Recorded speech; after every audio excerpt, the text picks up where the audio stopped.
Good morning. So today, we'll be looking at the topics starting from EBS snapshots. So far we have looked at security groups, right? And EFS file system, launching EC2 RHEL instance, and then connecting to RHEL instance using PuTTY, and then hosting your own website inside EC2. So the next, very next topic is EBS snapshots. You heard about some snapshots earlier? Yeah.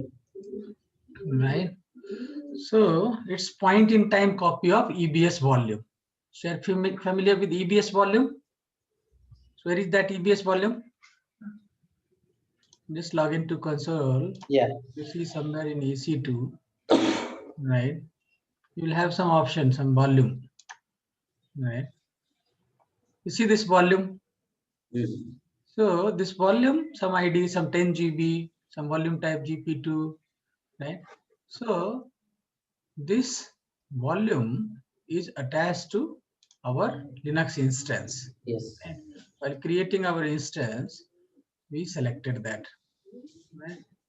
So while we discuss about this, you can start this instance. You can select this instance state, let it start in the background. Okay. So you just give the command and come back. Okay. So we have our EBS snapshots, right? And that is point in time copy of EBS volume. So you know that EBS volume, right, exists in how many availability zones? EBS volume. 3. Clear? 3 3 availability zone. Availability zone. EBS volumes. Does it stay in 3 availability zones? Yes. No. That was S3. Okay. In S3, data would be replicated across 3 or more availability zones when it is in most of the storage class, right? That's what we learned. But not the EBS volume. EBS volume would exist in single availability zone. Okay? EBS volume would exist in single availability zone. Your EC2 instance, right? When you are creating EC2 instance, you can go in mute. Yeah. So this EBS volume, right, is a feature of what? Your EC2 instance. So when you are creating your EC2 instance, you are creating in how many availability zones? One instance. Natras. One availability zone. One particular availability zone, right? Yes. Yes. So you saw that while you were creating that EC2 instance, it was asking which availability zone you want to create your. Yes. So that time we said doesn't matter, let it be anywhere, right? So Yes. just for the test purpose, wherever resources are there, more resources, let Amazon choose this. So there we had option A, B, C, where you want to create. Yeah. So this EC2 instance would be created in whatever availability zone. In the same availability zone, you will have your EBS volume as well. Okay. So that EBS volume will contain your operating system softwares, correct? Your Red Hat operating system, whatever packages, whatever you install, that will go into that. So that particular volume is the root volume. Apart from that, additional volumes or whatever you install, so that add, so that will be created in the same availability zone. So now you think when EBS volume is stored in single availability zone, right? And then that availability zone is not available. Possible?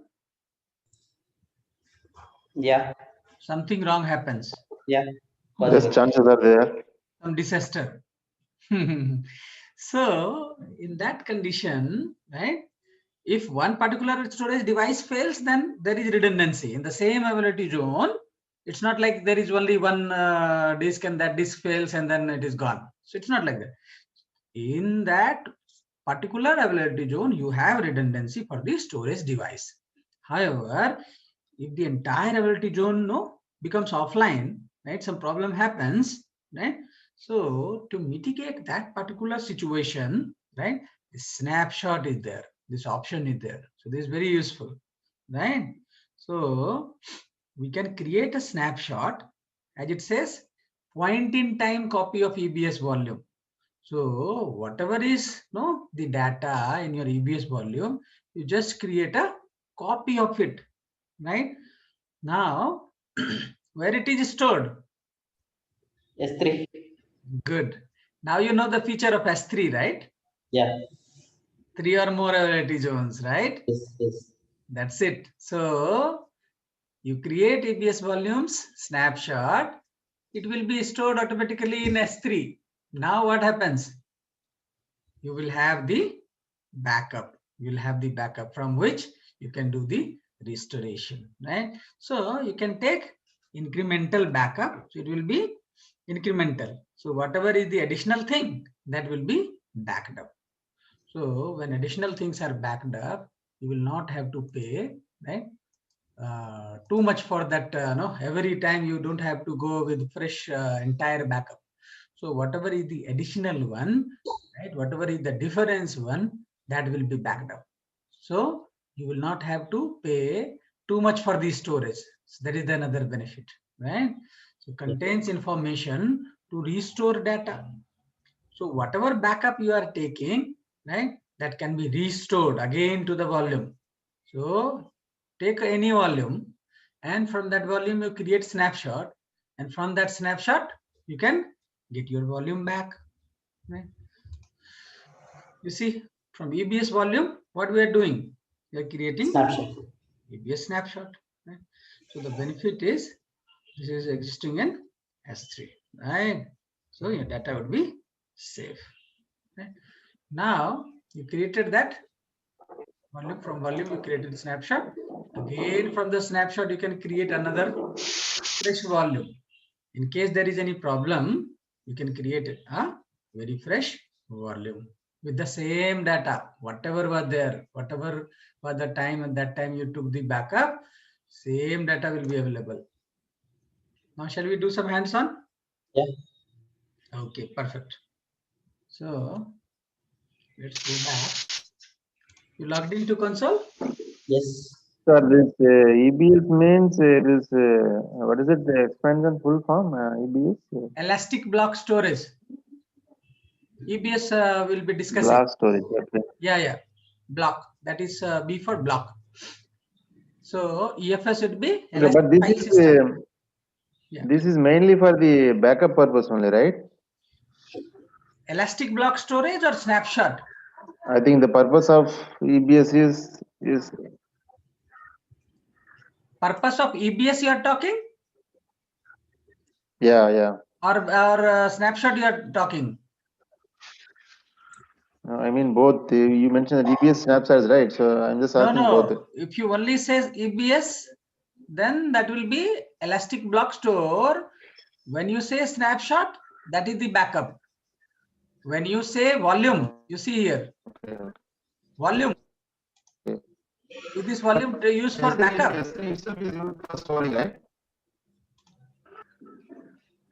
Again, you please come back again. Your voice broke. Dharma? Asynchronous. Dharma, EBS not only a snapshot, not for backup, not only for backup. Snapshot is for backup. See here, you have EBS, you have snapshot.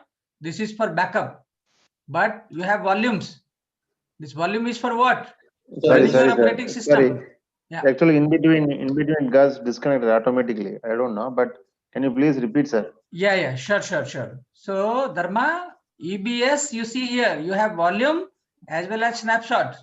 So, this volume, you know why it is used. Yeah, it's for storing, right? Backup, okay. No, I'm asking, is it for backup? No, I think it's for the storage. You are running your operating system. That's what we discussed, right? Some time ago. See what we did in the EBS. While you forgot, when we were just launching our EC2 instance, that time we selected this 10 GB volume. For Windows, we selected 30 GB volume. Yeah. So what did we do in that? We installed our operating system, right? Yes.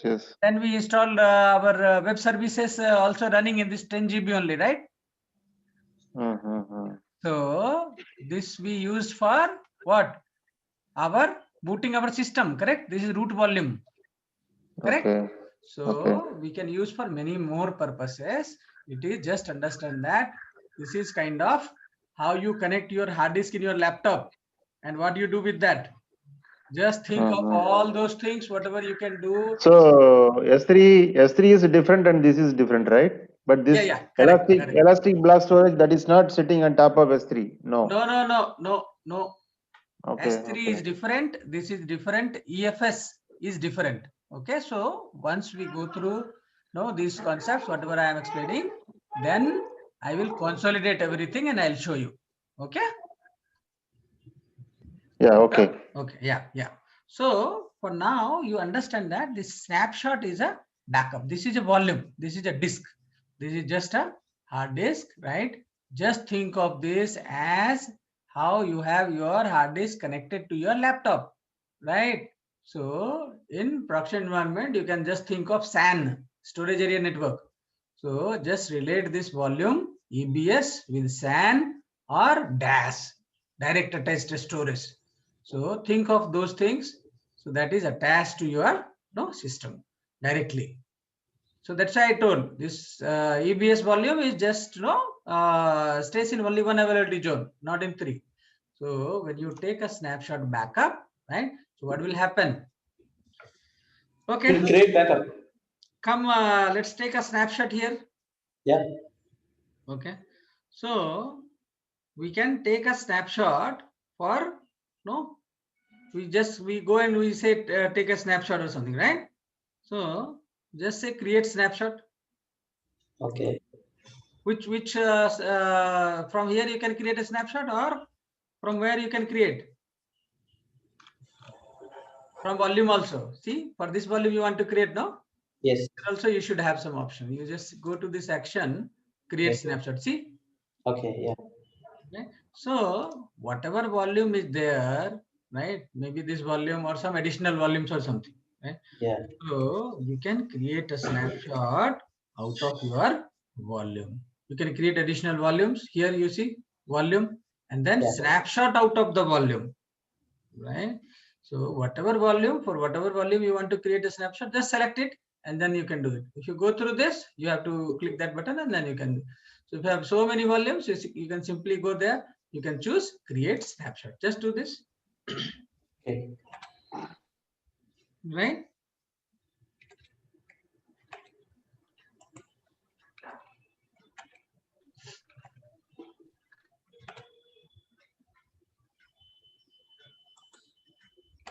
Harish, you there?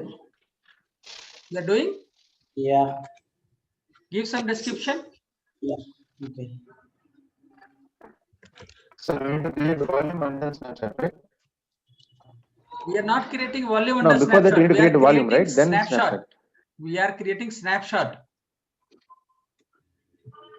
Okay. See, we go to volume. We select volume. Say like 10 volumes. You select one volume and click on create snapshot. Yeah.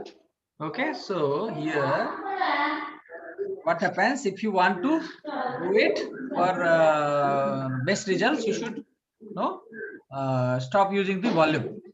So no write operation or something is happening in the volume. So that time you should take, that will give you the best results, right? There won't be any error or something. So here you just mention that main volume snapshot, right?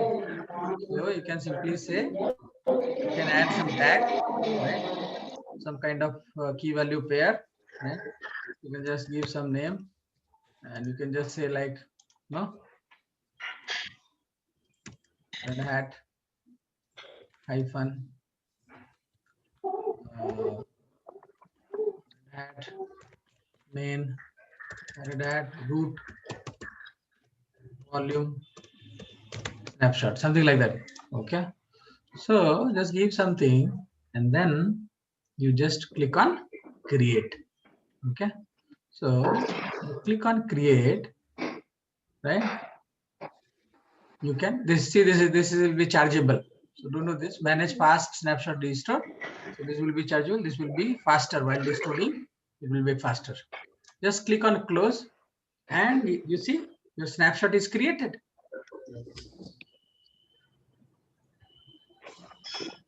Okay. Status is pending. Now, when it is created, you click on snapshots, and then you see here it's still pending. It is going on. Yeah.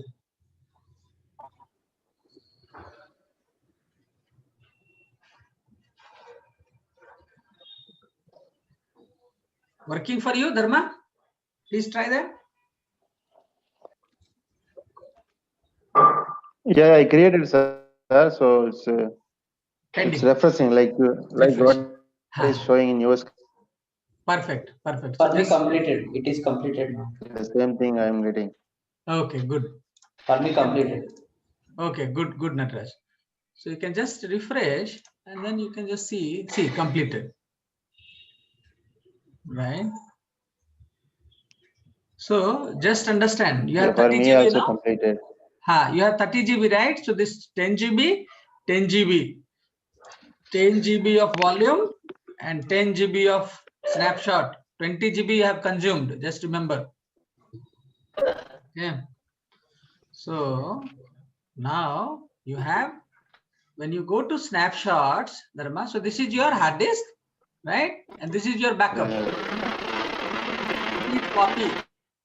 Now, when you go to this snapshot, you go to this action menu, and you see now what option is there? Create volume. So when you go to volume and when you go to action, it says create snapshot.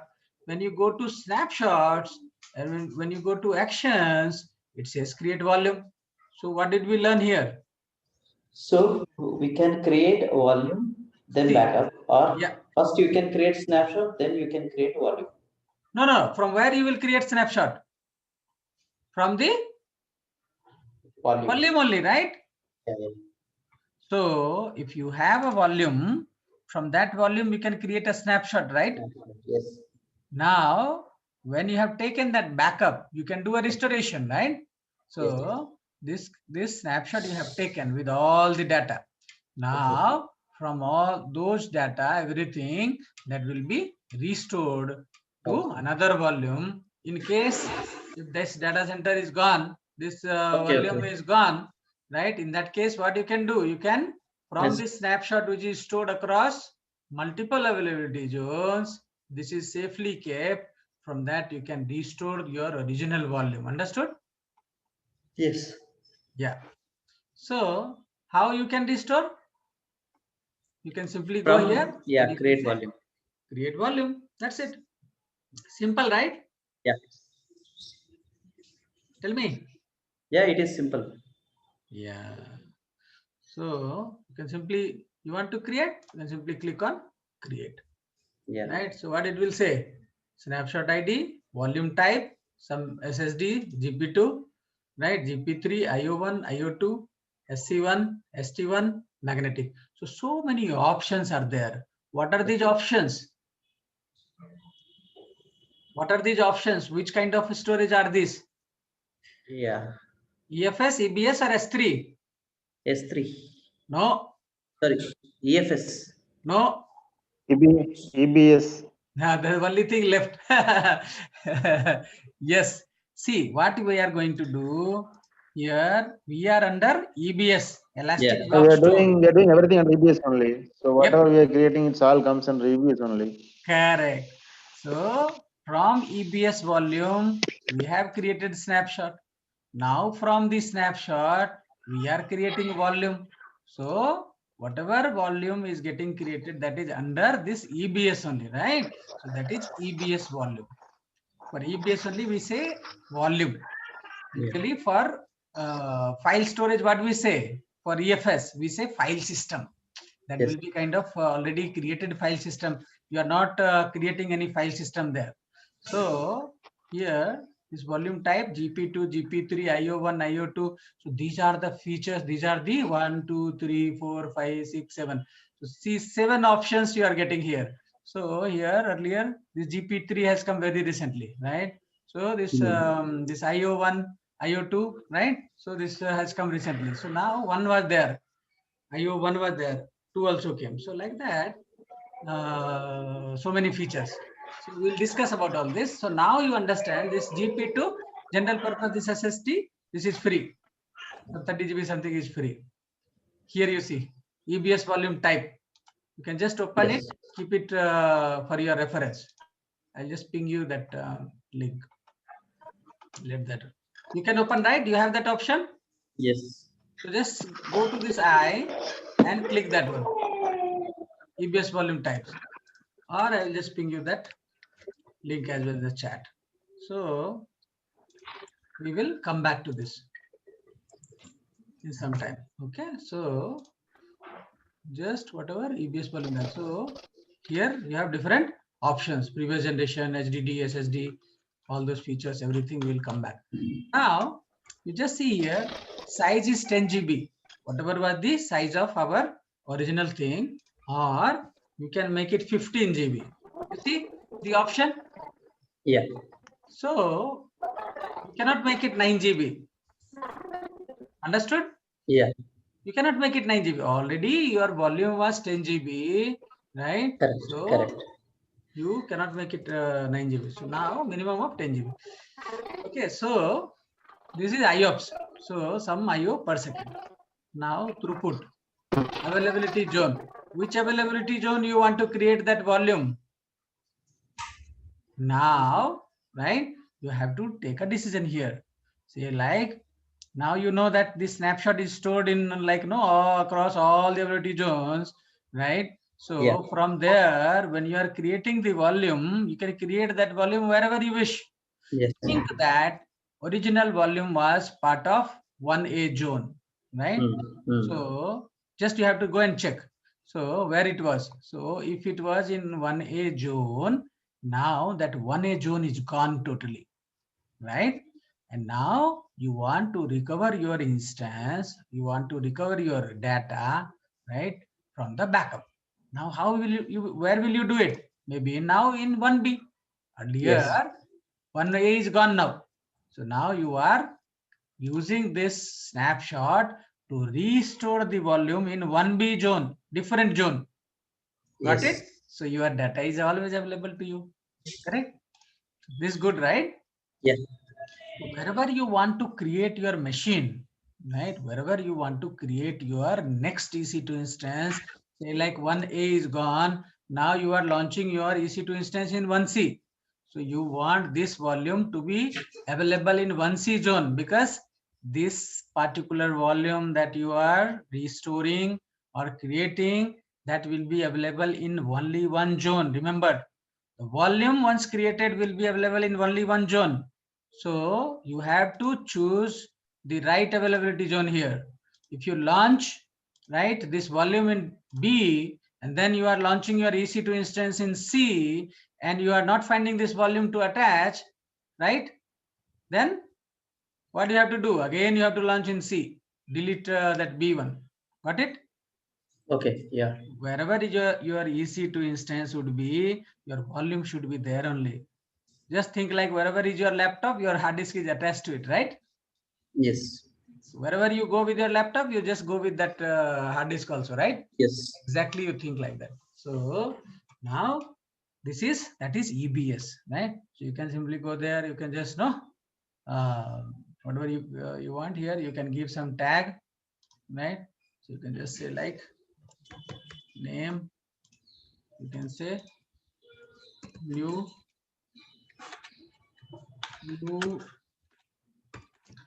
Red Hat wall something, new Red Hat wall you can say.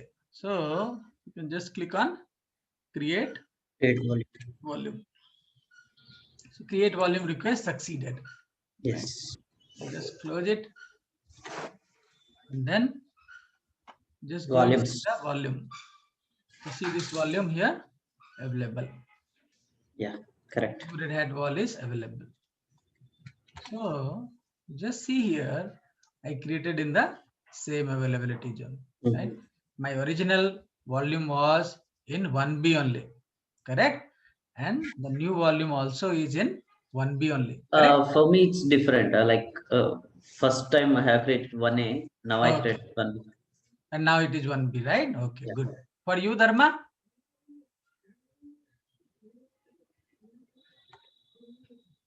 Dharma, maybe on mute. Dharma, you're following?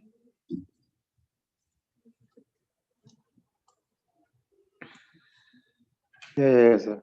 Okay. So actually, I am getting only one. I don't get two. Did you create volume Hello? from the snapshot? Dharma, did you create volume from Yes, yes. Yeah. Now if I click volumes, right? Yeah, now I you can go see to two. volume. You should have, see, Yeah, understand the again. difference. Yeah, I got. This is snapshot, this is backup. Now from this, if you create volume, you have to go to volume and check, right? Correct? You click on volume and refresh. Yeah, on volume, I'm getting two. Yes. So you understood what you did? Actually, that one volume was we already created when we launch before launching EC2 instance. That was the one. Not before But launching. the when other we, one. When we launched EC2 instance, that time we chose one volume of 10 GB. Yeah, for right? launching. Yeah. Yeah. For EC2, we need that EBS, so we chosen one. Yes. Create one. Correct. That was this Red Hat Yeah, Linux and DEC. for yeah. December 13th. Correct? And Now, yeah. And from this volume, we created snapshot. Correct? yes. From this snapshot, we again restored the volume. Another name. You see here, new Red Hat wall. That is created December 16th. So this is for the snapshot data storage, right? This volume. Which volume? The one we created under a snapshot. That is already a volume. That is just another additional disk that you can start using. Yes. See. No, that is for backup purpose only, right? No. That is already restored. Wait one second. Wait 1 second.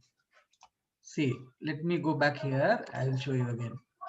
See, this is EBS snapshot, right? That we have taken. Snapshot is nothing but it's a backup. It's a backup, right? Snapshot is backup, not the volume. Okay, if we create something under snapshot means then it's for the backup volume, right? That is backup. Now only for the backup we are creating. Don't call it volume, just call it as a snapshot or a backup. Now, from that, what we have done, originally we had a volume. From that volume, we have taken a backup that is under snapshot. Now we already restored from that is a new volume, right? So that is not for backup, that is just a volume. Understood? This volume 2 is another volume just like similar to volume 1. This is not for backup. This is additional volume, new volume. Okay. What you understood? Just please explain what we did here. Here, what we did? We had one volume, correct?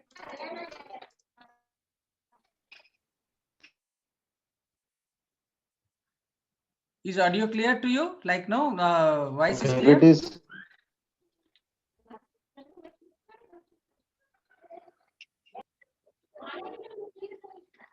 Yeah, just a break in between. I don't know about Naraj. Yeah, so I think that's the gap.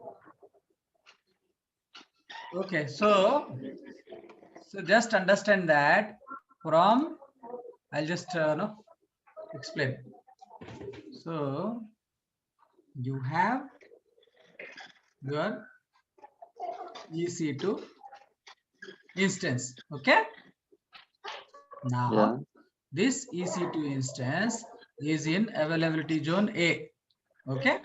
Now Okay. this EC2 instance is having volume 1, volume, right? So say like some other more volumes, volume 2, volume 3, like that.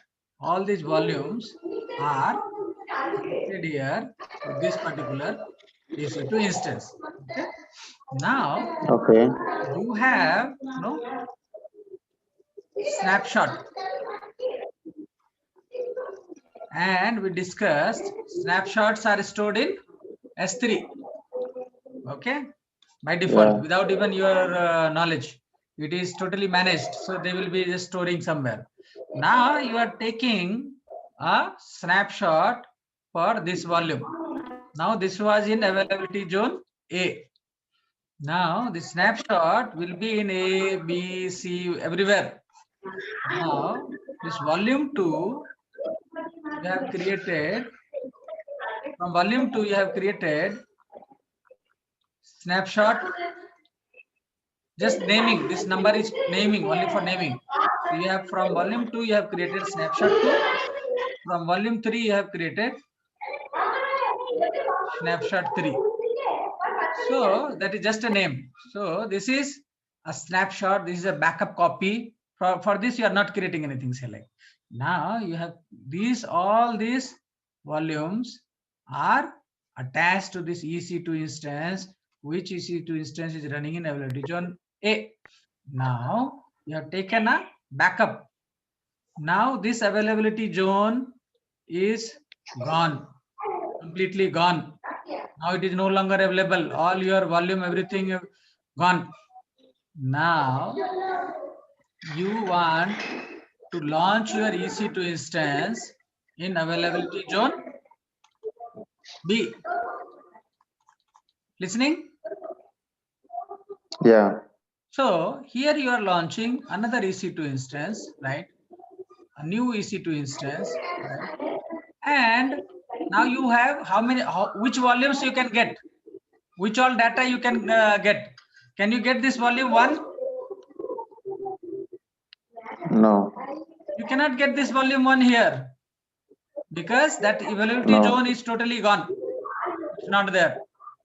Now you want your data back.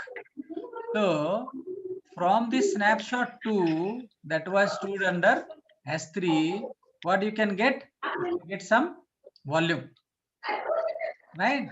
So you can get some volume. You can name some new volume, right? New volume. You just say 2 only. And here you can get another new volume, right?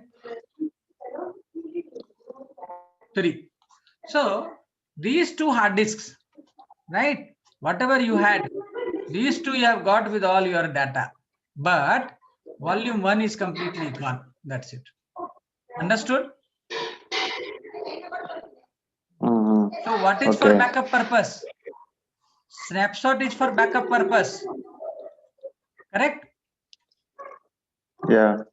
Snapshot is for backup purpose, right? Which is stored across all the availability zones. But these volumes are not for backup purpose. This volume is for use, practical use. Correct? No? Okay. Understood? Any doubt? No. Dharma, you're focusing? Yeah, I'm focusing. Okay. But I'm just still assuming that.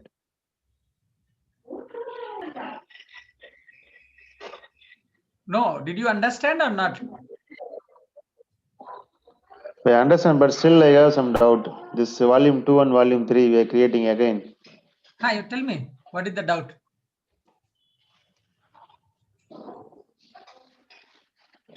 No, this from we are creating snapshots, right?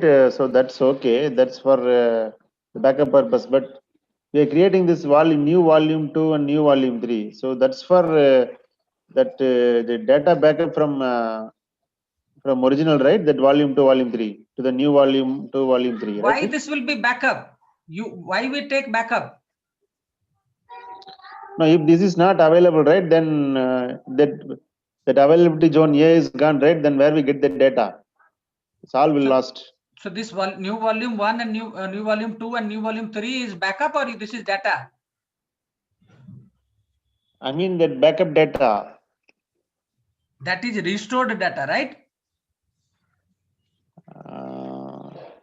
I mean restored means from the availability zone here, right? Through the snapshots, right? It will keep a copy here. New volume 2 and volume 3. New volume 3. So what you will do with new volume 2 and new volume 3? See, when the availability zone A gone, right? Then we can get it from the new volume 2 and new volume 3. No.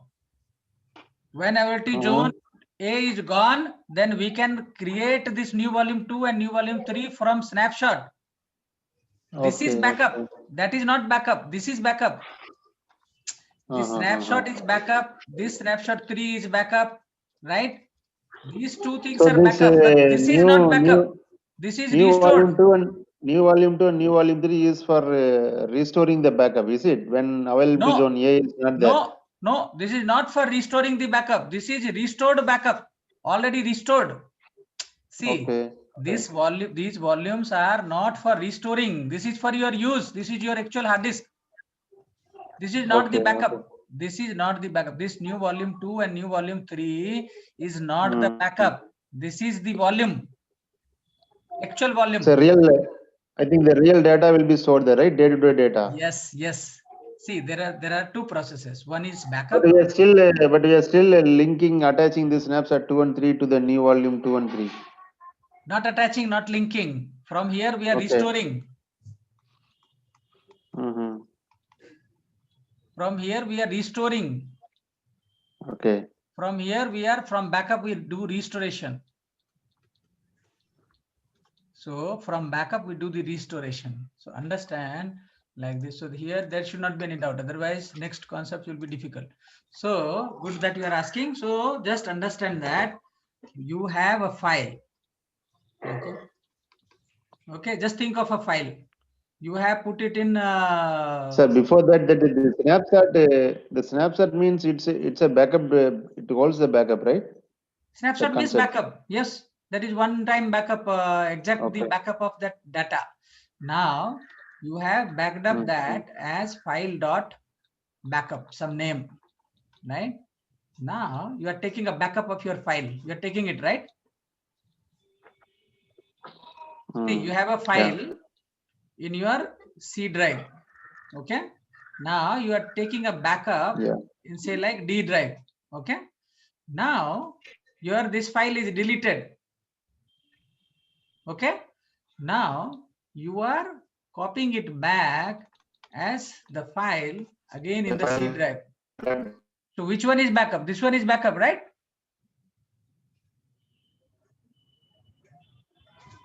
This one is backup, right? Yes. File.backup. Now this file, is this a backup? No. This you have restored. Yes, correct. Here you take a backup. Once you take a backup, the purpose of this backed up file is to get restored whenever we don't have the original thing.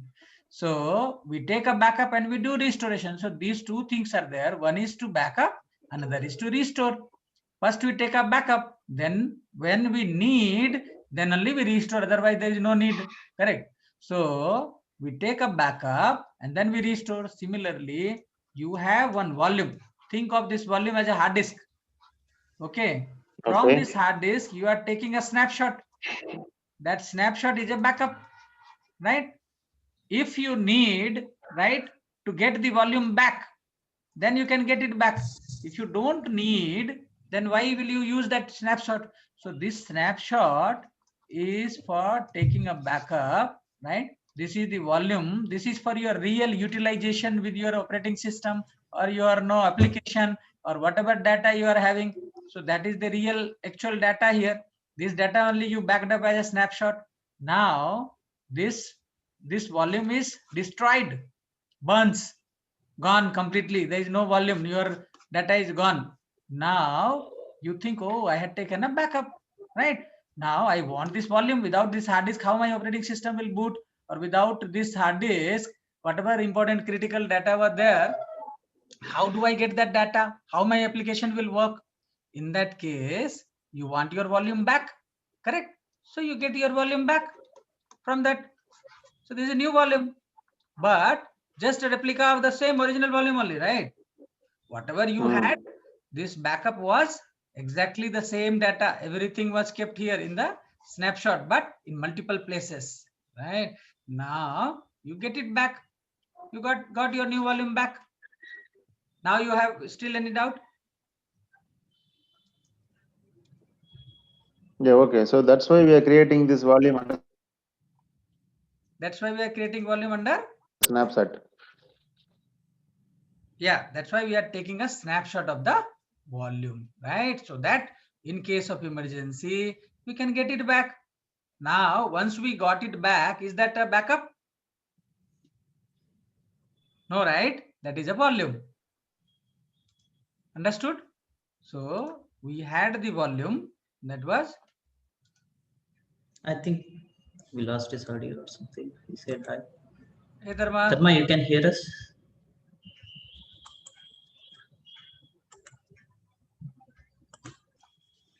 Okay, so we from the original volume instance took a snapshot, right? And then from the snapshot, we have taken a we have restored the volume. So new volume, that is just a replica of the original volume. This volume can now be attached to any EC2 instance, and the same data will be available there, whatever was there in the original volume. So now we have option for doing lifecycle manager. You see here, welcome to data lifecycle manager. So we have that lifecycle policy. Sir, before that, one thing. Yeah, please tell me. Yeah, that volumes now we can see there is there are two volumes. There is one snapshot, right? So now did we link it already? That snapshot with that volume, new volume, newly created volume, and why we link no, right? We haven't snapshot linked with it, volume? right? Why we will Because link when snapshot that, with volume? Okay, I mean to restore it to the new volume. That is already restored, no? From this snapshot. I mean, did we set the reference of the snapshot into the new volume? That is my question. Why we will I mean, the snapshot value, give the reference mention... with the snapshot? I will delete my snapshot. Why should I need my snapshot? I deleted it.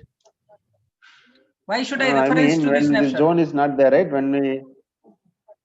Yeah, because when we restore, right? When we run this, I mean, the snapshot still has to move the data to which volume? That's what I am just asking. To which volume? See, I have deleted my snapshot. You saw it, right? Yeah. I have no snapshot. Okay. Now volumes are there. No, why should I link that volume to snapshot?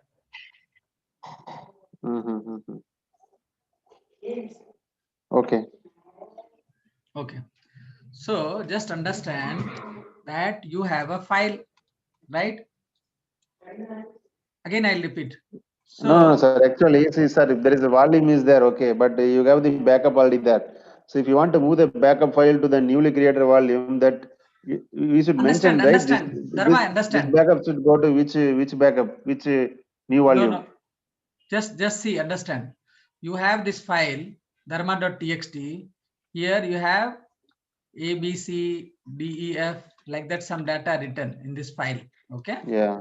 Now you have taken a backup of that file. So now this is dharma.txt.backup, right? Dot some 16th December 2020. With this name, you have taken a backup of your file. You are taking backup, right? Of your file sometimes you are taking, right? Yeah. Now you have done a backup. Just focus here. Hope I think internet is correct. Yes. Now. So you have taken a backup and you have created this file. Now, do you use this backup every time?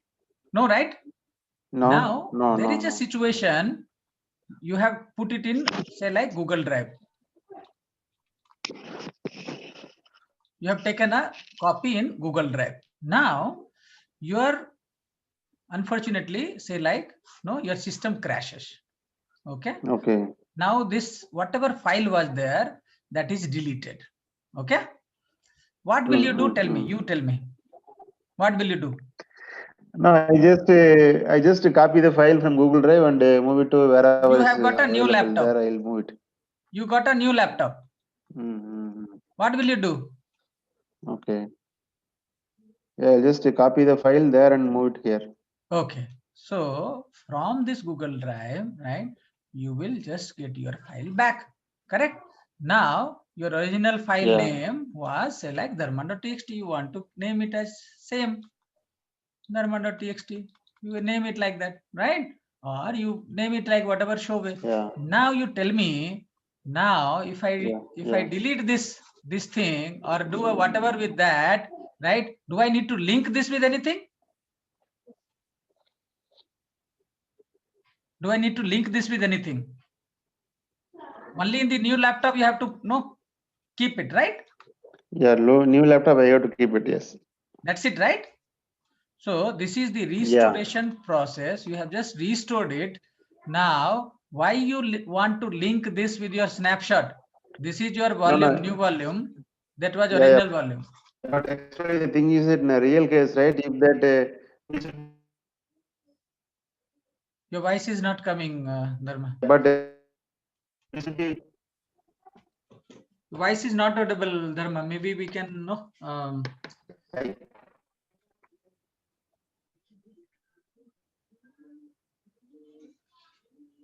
Hello? Yep, nothing was audible. Natras, you could hear? Hello? Natras? No, no, Harish. Okay. It's a lot of breakage. Nothing was audible. Okay, so did you understand? Whatever backup you had taken, from that you have restored the original file. Sir. Yeah. Yeah, I got it. But my question is, suppose in a real case, right, we will automate everything. When one availability is gone, then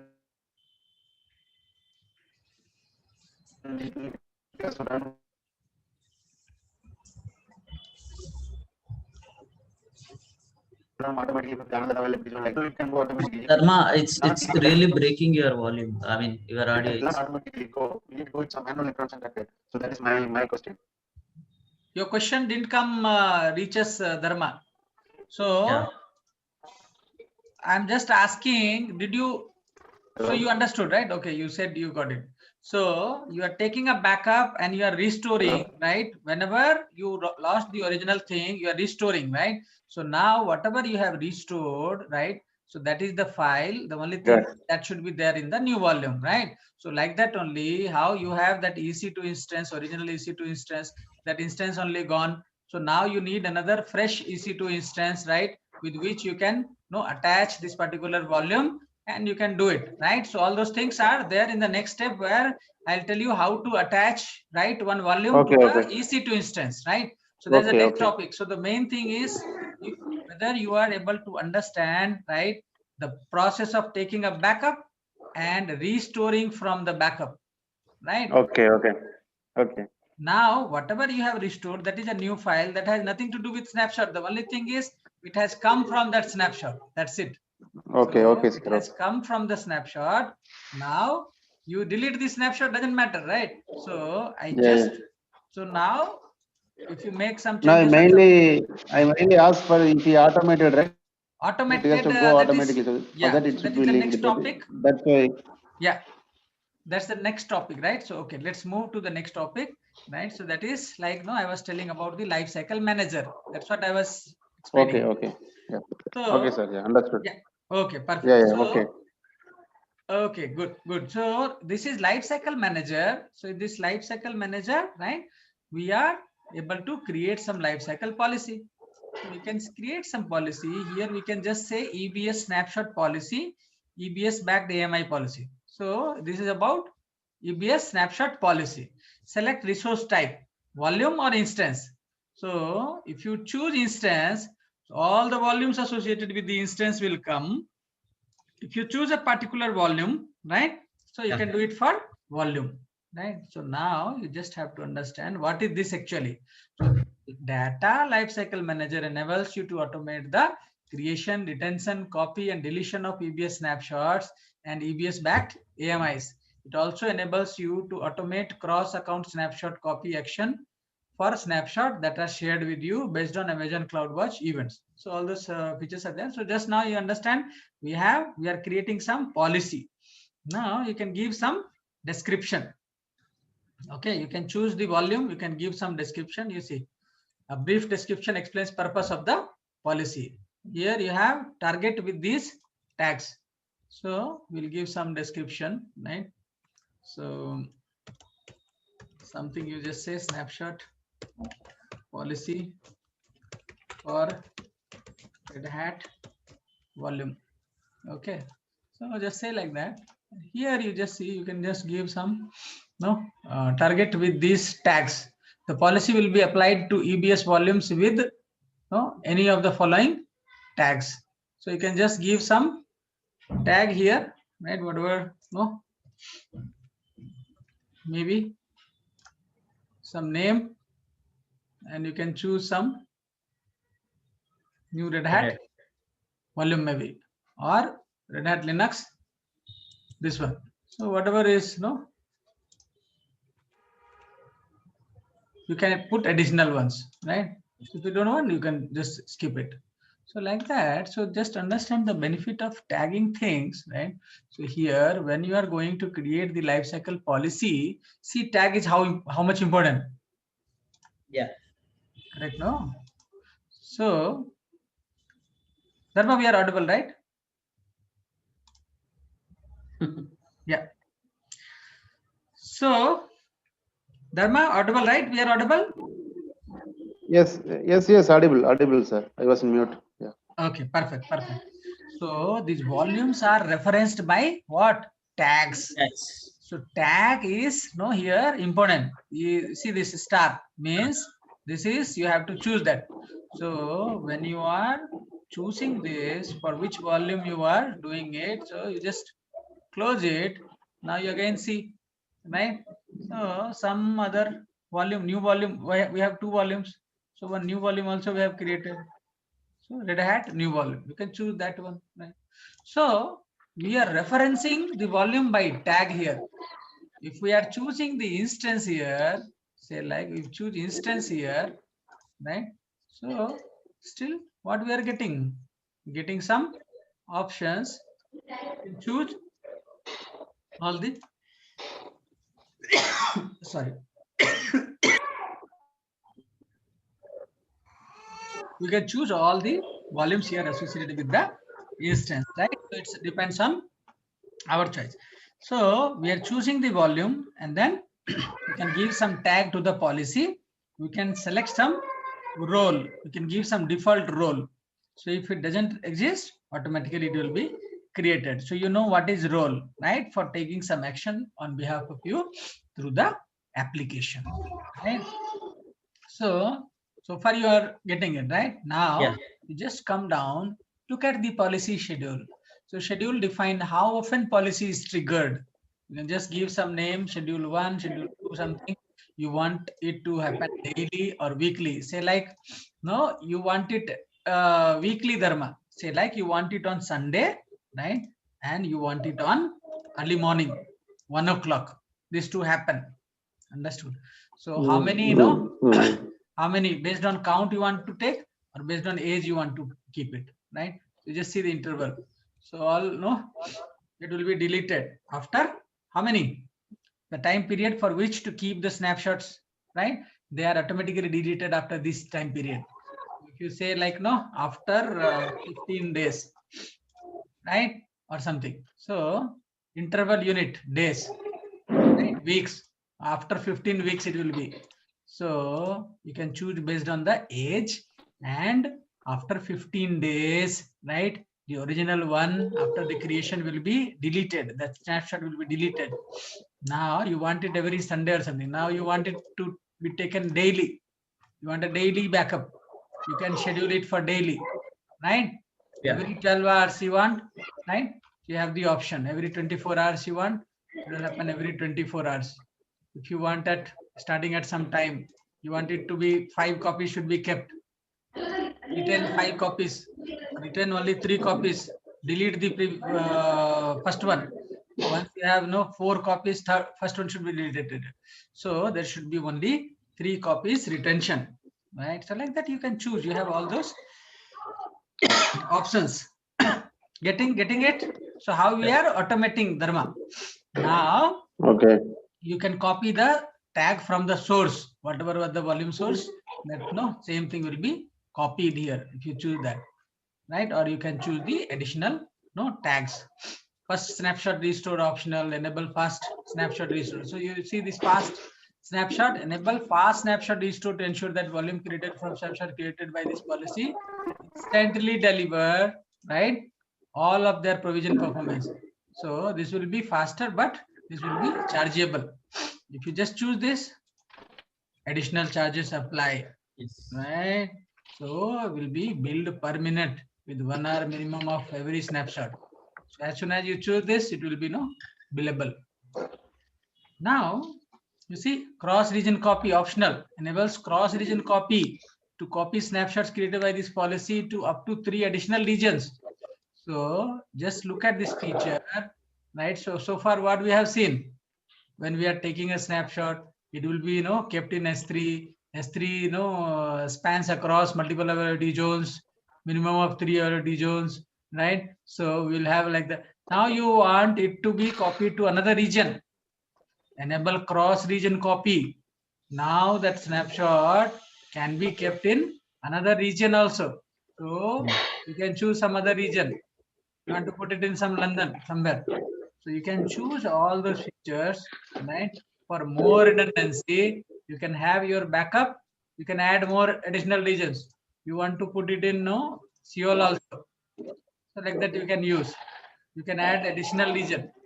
You can put it in say like Paris, or you want to put it in say like US Northern Virginia.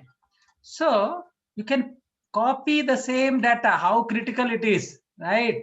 So you can make redundant copies, right, of your snapshot, right? So say like you are putting in box location, you are putting in Google Drive, you are putting in S3, you are keeping it in your Gmail, you are keeping it in your Yahoo Mail, you are putting the same file in different places. This dharma.txt, how you have taken, so you are putting it in 10 places, so that you can know if one thing is down, another thing will be available. At least from there you can download it, right? So similarly, right, this restoration will happen just taking the snapshot, and that is getting copied. So you can just give that all those date, time, whatever you can all these will be chargeable. As many copy you create and leave it, right? So all these will be chargeable. Policy schedule. So you can just add all those policy schedules. So you are getting a hang of it. You understood what is this life cycle policy? Yeah. Yes, sir. Please confirm. You Yeah. can automate this snapshot process, correct? So Yeah. you can, and whatever you are choosing, that summary will come here. Whatever you have chosen, right? Say like you are choosing some region, right? So all those things will come here. It will be written here. This policy will create a snapshot of all tagged volumes based on the following schedule. Schedule 1, every 24 hours starting 1 UTC, maximum of 3 snapshots will be retained, because we have chosen 3 here. Here we have chosen 3. If we say 5, then it will say maximum of 5 snapshots will be retained, correct? The oldest snapshot retained will be less than or equal to 5 days old. cross region copy is enabled to target the following regions: US, EU West 2 and EU West 3. So whatever we have chosen right here, that has come. We remove that regional thing, right? So what will happen? It will say still it is there. So we can just remove that, right? So default policy schedule 1, copy from source, enable cross region copy. So just remove that enable cross region copy and come down and see that is removed. So it will not be copied across the regions. It will only be copied in the what? Multiple availability zones. You just have to click on the create policy and it will get created. And accordingly, it will start working. If you enable it, it will start working. If you disable it, it will just be created, but it will not start. It will not come into action. That's it. That is the difference. Okay. So we are not creating it. Just wanted to explain to you, right? We don't want to schedule this policy.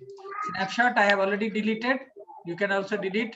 You can go to this and you can just because this volume will take 10 GB, 10 GB, 20 GB. Snapshot will take another 10 GB. So 30 GB you are consumed already.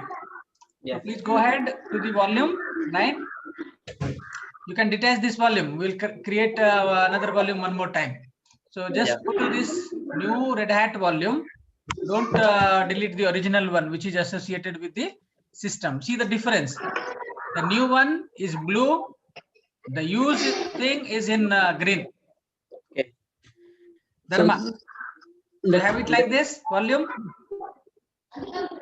Yes, sir. Let me delete snapshot and this both. Yeah, so you can delete this detached one. Yes. Big size. We'll create some small one later. Okay. Just now. Okay. So life cycle policy we didn't create, right? No. Don't create that. Just you understood, no? Yeah. Yeah. So if you need, then only we create, no, in the production environment. Sure. Just for your understanding, right? Okay. So we don't want to automate anything.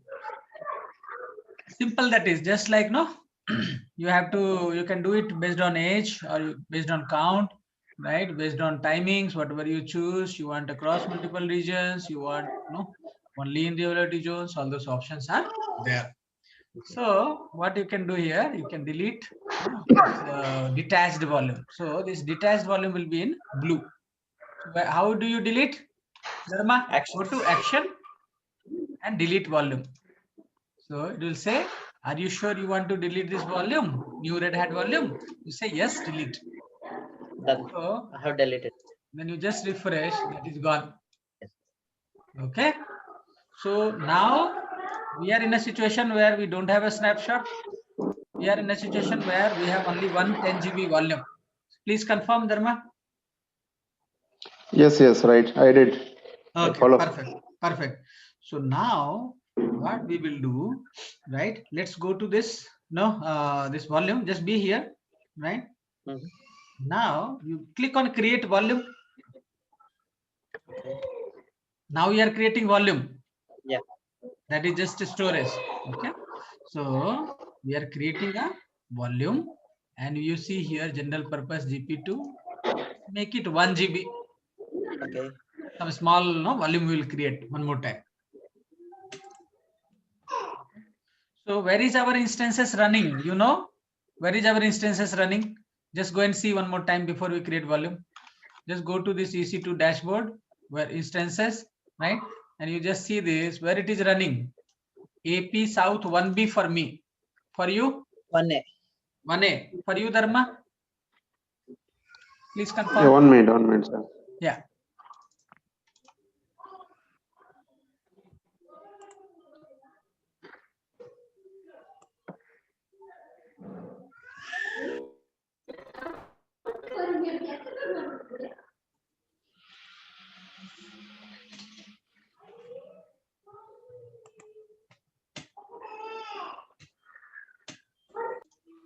Okay, so just instance should be, you should know where is your instance. Now you come to volume and you click on create volume. once you click on create volume, you just make it 1 GB. Don't make it 100 GB, just 1 GB. Now you come to this availability zone, right? Here you have options 1A, 1B, 1C. So I will choose 1B, Dharma will choose 1B, and Nataraj will choose 1A. Yeah. By default, it will be 1A. So no need to do. Now, here, what we are going to do, Nataraj, we are going to create a volume. What is volume? Just a storage. Yes. That EBS volume, right? That can be attached to your EC2 instance, just like hard disk is attached to your laptop. Like that, this volume can be attached to your EC2 instance, and you can keep some data there. You can use for your application purpose. Right now, snapshot ID. It's not no longer this snapshot ID is not relevant. This is like from some snapshot you are getting it. So we are not getting it. Encryption we are not doing now. Add a tag. So this is important. You have just seen for lifecycle policy, right? So just give some name. Give this some name and name it as like 1 GB volume. I'll just say DEC also. So this is 1 GB volume, right? So we just name it as 1 GB volume, something for our reference. Now we'll say create volume. Just know before you click on create volume, cross check availability zone should be correct and size should be only 1 GB. Don't make it 100 GB. By default it will come. Now give some tag, right? And then click on create volume. Shall I click? Dharma, please confirm.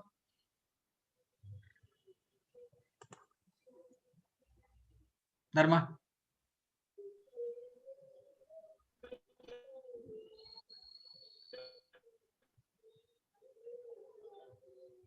I think he said yes, but it's not visible to, I mean, it's not audible for us. Okay. You can ping Dharma.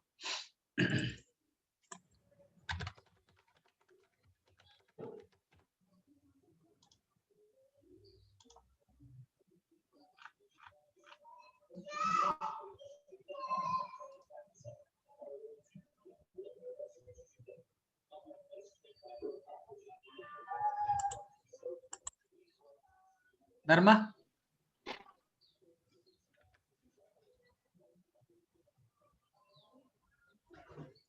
Okay, so we can click on create volume, right? So this volume will get created successfully, right? And we click on close. What do you see? I can see it is 1 GB size and it is still loading for me. Okay. So this 1 GB volume, right, is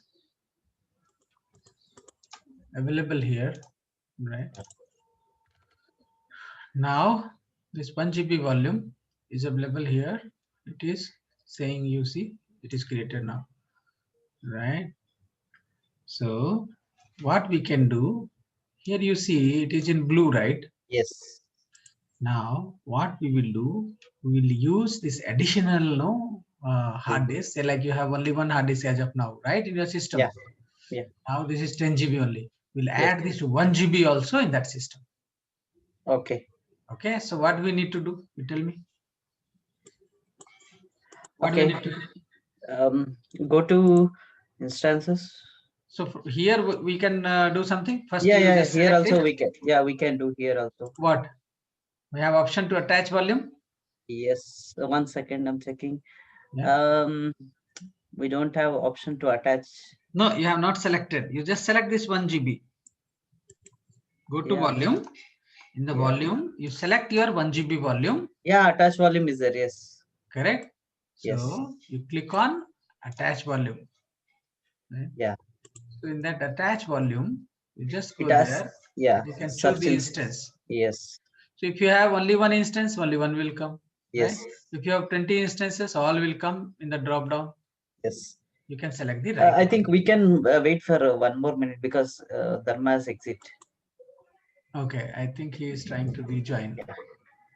Okay, so let me just now pause the recording. Yes. So now that we have got additional volume, right, apart from our existing volume. So think of, you have the hard disk connected to your laptop, you want one more hard disk, right? Some external hard disk you purchase for 1 GB, maybe pen drive, something like that. Or maybe some internal hard disk you have purchased and you are connecting in your laptop, additional one. So you have got this hard disk. This is newly created hard disk. This is available now, but it is not in use because it is not attached to the instance. So here it says, for the previous one, it says attachment information. Yes. Can you see this? Yes. For the 10 GB green one, it says this is the Red Hat Linux system. It is attached as Dev SDA1. So that 10 GB volume is attached to the EC2 instance, but this 1 GB is not attached. No attachment information is there, right? So what we are going to do, we are going to select this 1 GB volume, go to action menu, right, and click on attach volume. Once we click on attach volume, right, gives us a choice for searching that instance. So how do we select that? Where is my instance? If you click on, automatically it will come, right? If it is. Yeah, so for now it is like some disruption. Okay. It should give us all the choices. Otherwise, we have to give that name or ID, instance ID. So I'll just cancel it. So yeah. I'll just we can give this whatever Red Hat Linux or something, or it should come automatically. So let's see. I'll just again click. Right. Now I click here. Yeah. So it is coming. You just see this instance ID has come. This is the instance ID. Now the device is coming by default Dev SDF, Linux devices, Dev SDF through Dev SDP. Like this it will come, but just focus here. Newer Linux kernels may rename your devices to Dev XVDF through XVDP internally, even when the device name entered here and shown in the details is Dev SDF through SDP. So here it is shown as SDF, right? But it can rename to XVDF. So in place of SDF, it can be renamed to XVDF. Okay. So just remember this. I will just point you out. Dev XVDF. So like that it can be renamed. Now you click on attach. Once you click on attach, you see something going on, right? Now you see here that says in use. The 1 GB volume is also in use. And attach information also available now. Attachment information also available, right? So it says attaching. So now we'll see if it says attached. Let's see here, attached. It says attached now. Okay. So this newly created EBS volume of 1 GB in size is attached to our instance. Right. Now, what we are going to do? We're going to use it. Yes. How we use it? We use it. For that, what is needed? Tell me. It's already in use, right? No, it is in use, but practically, how we can use it? How we can put data in that volume? It is attached to the system. Now, if you go to system, it should be visible, right? Yeah. So, how do you go and see? What do you need to do for that? Tell me. Let me check. Not let me check. You have to connect to your instance using putty. Right or wrong? Okay. Correct? Yeah. You have to connect to your instance using putty. So just go to your putty, that whatever key was there, right? You had saved the profile, load it. Some IP comes, but that IP must have changed. So you just go and take the new public IP of your instance, go here, change that public IP. Just change it and then save it. So for this session, at least, no, this will be useful. Now you click on open, say yes, and you see this is connected. Right. So for me now, I don't have to do sudo also. So I just added that here in the putty. For me, nothing happening. Okay, let's see. I don't know what is the issue. Firewall. Yeah. So Network every system time you should fix the firewall. Go to the security groups. Yeah. There you go to edit inbound rule, right? And here everywhere you choose my IP. Okay. Wait, one. Then mode. Okay. Source. I have to choose to my IP, right? This only you just to choose to my IP. SSH, Anyways, okay. this HTTP thing is no longer required, right? Website. Yeah. You can just leave it. So you can just SSH. You choose my IP. Okay. Yeah. Okay. Then save. Yeah. Dharma, working for you? You're able to take session?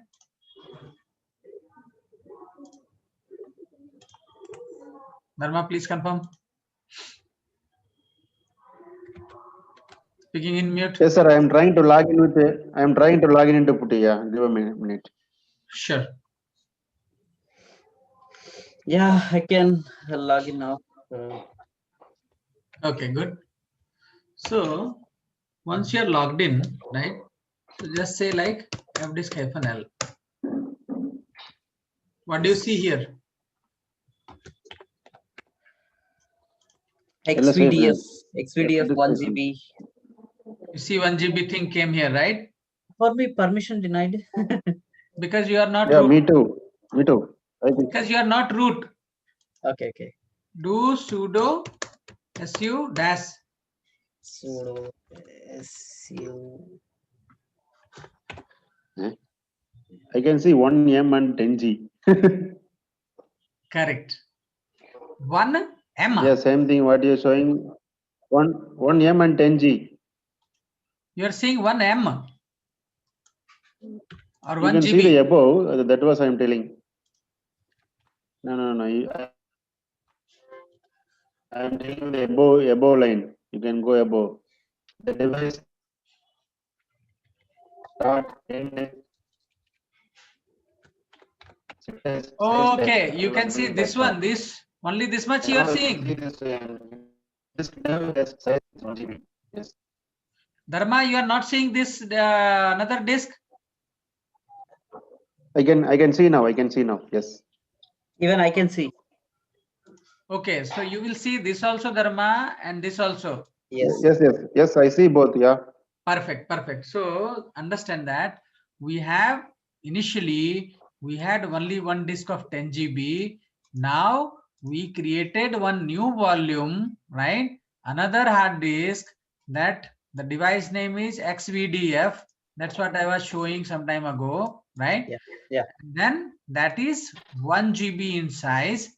Just now we created it. That is visible in our system, right? Now we can use this particular disk, right? We can start using this disk in our system itself, right? How we can use it? fdisk-l if we do, we can see, correct? No? Yeah. But L option if you remove, no? Simply fdisk if you say with the device name, which device you want to work on? XVDF. So just say fdisk space /dev /xvdf. Like this if you say, right, what will happen? It will give you choice. Welcome to fdisk. Yeah, changes. Right. So remain in memory. Yeah. Correct. So anytime you can press M for help. So it will guide you what all options are available here. Just press M and you see it's telling you all the commands that are possible here. Correct. So what is N here? Add a new partition, right? What is P here? Print the partition table. So if you want to print the partition table, you just say P, it will tell this is 1 GB in size, right? Like that. That much only. Now, if you just press N, right, N for new, enter. Okay. Now it says default is P for primary here. Primary, yeah. Now, see here, print partition table, that P, that is at the top level, and this colon where we pressed N, that time if you press P, it will print the partition table. But once you have pressed N, then this P is for this primary. Okay, don't get confused with that P and this P. So this P is relevant here, context sensitive. So this P is no primary. So here you simply press enter. What will happen? It will choose P. And by default it will choose P. No need to type anything. Yes. Now partition number, it is saying 1-4. By default it is 1. Press enter simply. Don't do anything. Now first sector, by default 2048. Yes. Simply press enter. Let that be first sector. Last sector. So we want to consume the all the sectors, everything. So by default, the last sector is selected. Simply press enter. That's it. We have not done anything. We have simply kept on pressing enter, and it says created a new partition, one of type Linux, end of this 1023 MIB. So 1024 is 1 GB.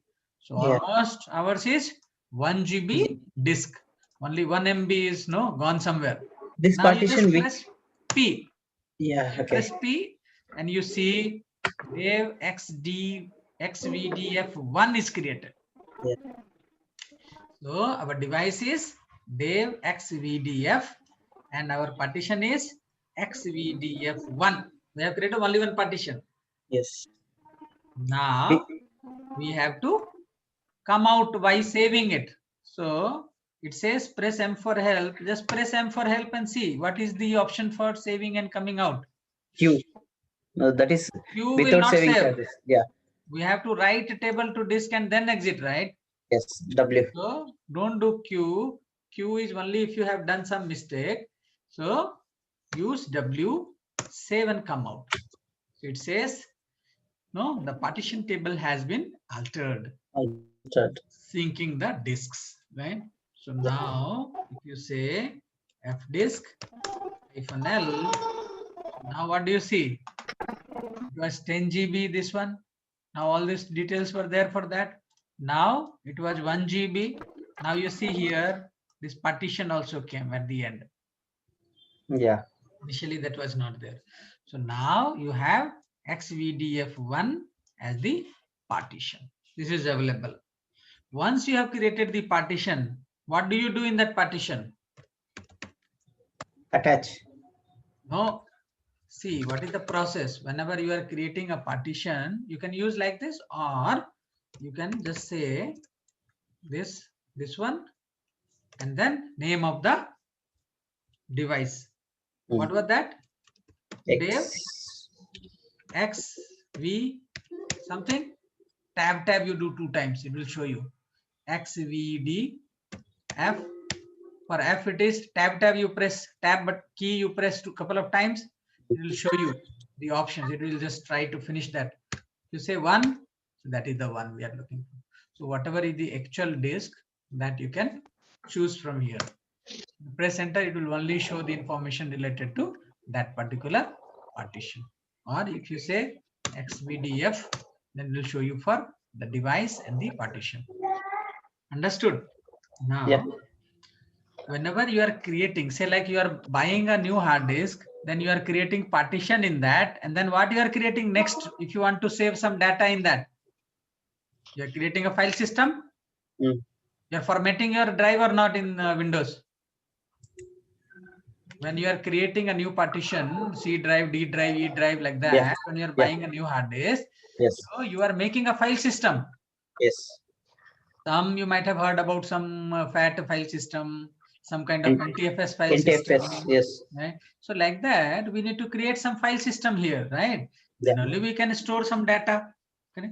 So just use some file system here. MKFS is the command, right? And we have option for creating the file system.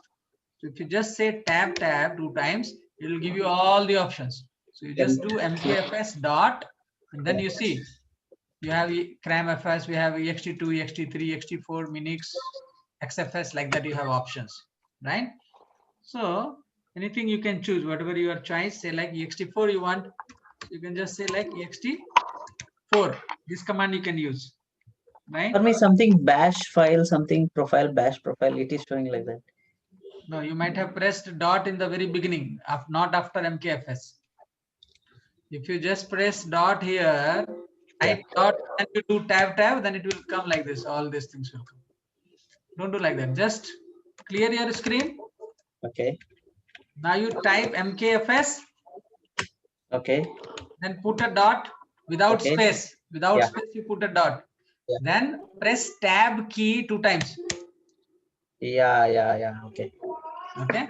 So it will give you all the commands related to mkfs. Okay. So it's giving you ext2, ext3, ext4, mkfs, xfs, all those file systems, right? Yeah. Correct? Yeah. Whatever file system you wish, whatever. No, by default, no. Now this xfs is no used in our latest RHEL machine. You can use xfs. Very good for bigger files. Now this is small, but anyways, just for a demo, I am just telling you xfs. Just say mkfs.xfs, and then you can just give the name of your device. What was the device? DV Div x vdf 1. Correct? Yep. That was the one, right? So you can just validate that, right? If you have any doubt, you can simply do fdisk again. Fdisk -l again. L for listing. So when you do that, your disk is there. So just be sure, and then which file system you are creating file. If you just wrongly format another file system, that data will be gone. Yeah. So use like this, and then give the correct partition. Give the correct partition here. Okay. Now you press enter. What happened? Only 1 GB it was, quickly happened. Okay. The file system is created. Once the file system is created, you remember I had told you how to mount it. Yes. So you want to mount your file system somewhere, right? Yep. So the disk, fdisk-l, if you do, you have the name of the device, but you want some mount point to be mounted somewhere locally. So you can create one directory. Just say like mkdir / what? Give any name. New volume, something. Okay. mkdir new volume. Whatever you wish, you just give some name. Okay. Now you know the mount command. Yes. Mount. What you want to mount? This file system. Yes. Where you want to mount? Here I want to mount. Understood? Yeah. Press enter.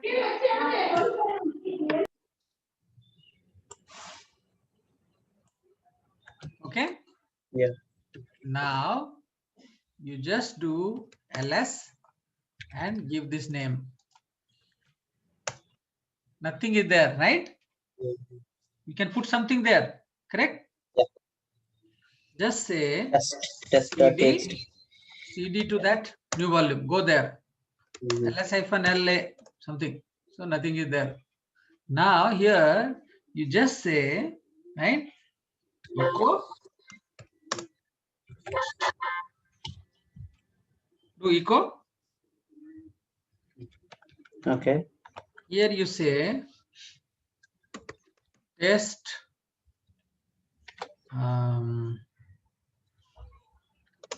test file or Dharma. Okay. And then you say greater than, right? And here you say dharma.txt. Okay. Just do this. Dharma, can you do this?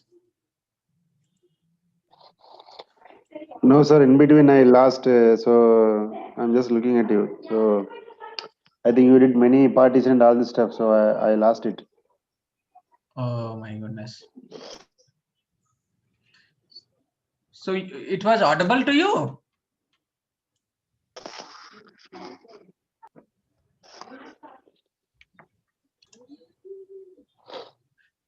Yeah. So now, no, the session is resumed.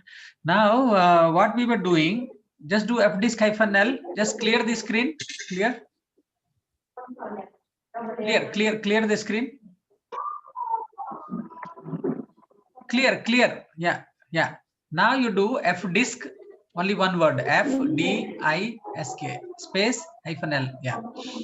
Now you have this xvdf as the partition, right? Last one. Just can you select it? Yeah. So that is the partition dharma. Now that is the disk actually, not the partition. I think you have not created a partition also. Now what you do, you create the partition. So you say fdisk-l, fdisk space, then give that name. No L. Give that, yeah, enter. This will depend on memory only until you write them. Be careful.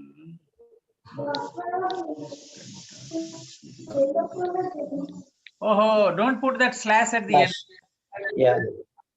Remove that slash from the end. Yeah, enter. Yeah. See the difference. Small things make so much big difference. Yeah. So now here you are going to create a partition out of the disk that you have got. Right. So that is the hard disk. Now you are creating a partition. So here you say N for new partition, N for new, enter.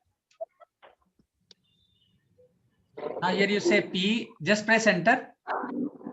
By default it will take P. Press enter. First partition, press enter. By default it will start from the 2048. Now I cannot see the next parts. You can scroll and remove this window, hide it. Yeah. So you just press enter one more time. So that is the last sector. Now you just press P to print the partition table. It will show you. See that xvdf1, that particular partition is created in your disk. Yeah, that is the one. Now here you save and come out. You say W. W is to save. W. Okay, perfect. Now you do fdisk-l. See the last one. Now xvdf1 also came. Correct? Yeah. Clear the screen. F and this is F1. Yeah, copy that one. Yeah, copy that one. Clear. Type clear. Yeah, enter. You want to copy this?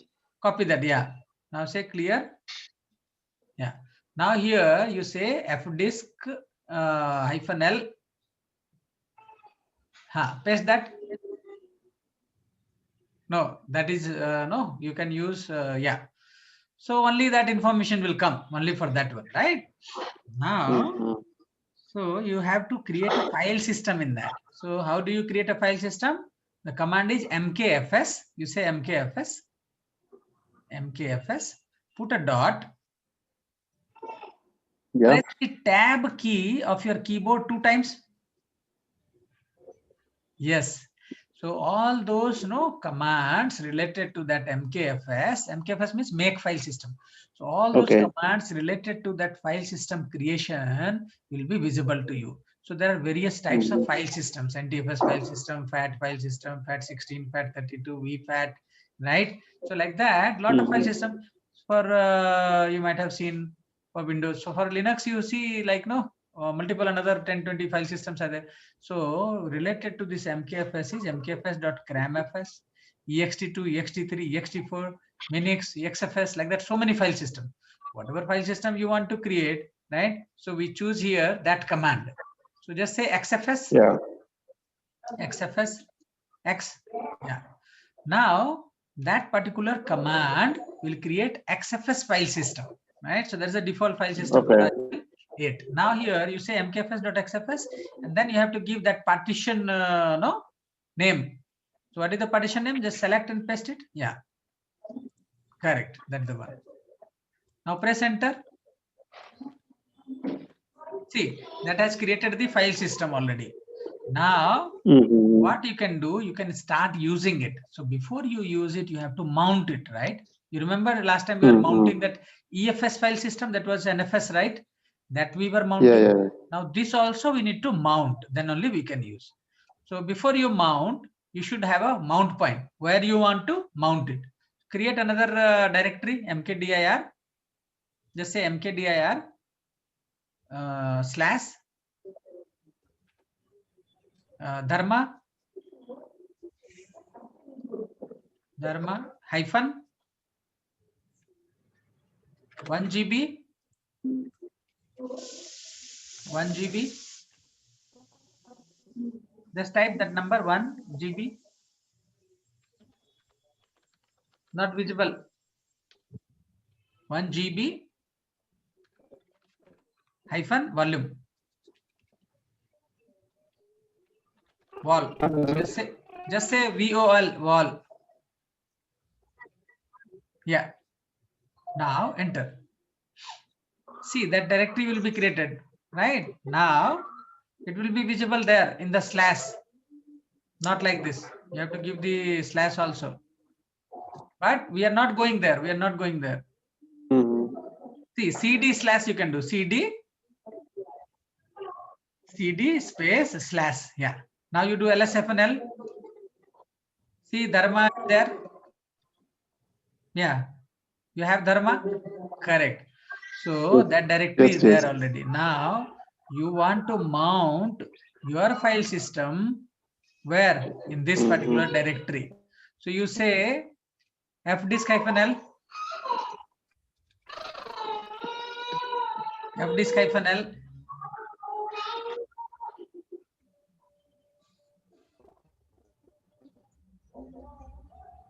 Type fdisk-l. Dharma. He lost his audio. Dharma. Background sound is coming. No. I think we can type it. It's breaking actually. We can make that. fdisk-l. Yeah, he can hear us. Yeah. L. L for listing. Clear your screen. Use the clear command.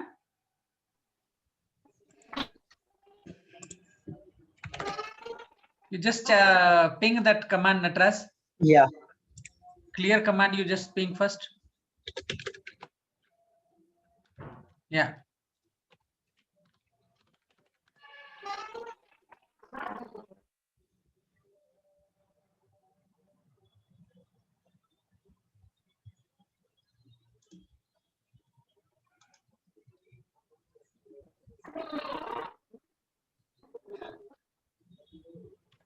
Yeah, I'm doing that. Yeah, only sound is coming. Sound is coming, but it's not clear, Dharma. Yeah, sir. Fdisk.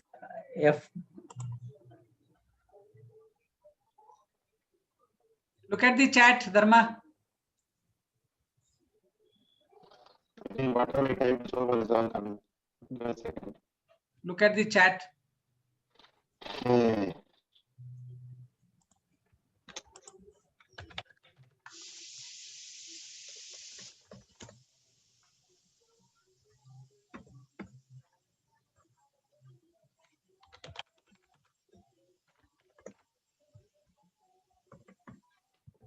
Hello?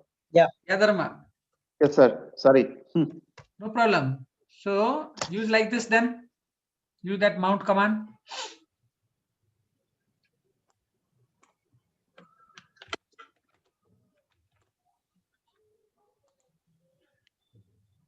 Okay. Yeah. See that the directory is the same thing, right? Yeah. Now you just CD to that. CD to /Dharma. Yeah. Nothing is there. You create some file there. How do you create a file? Yeah, echo something, some data.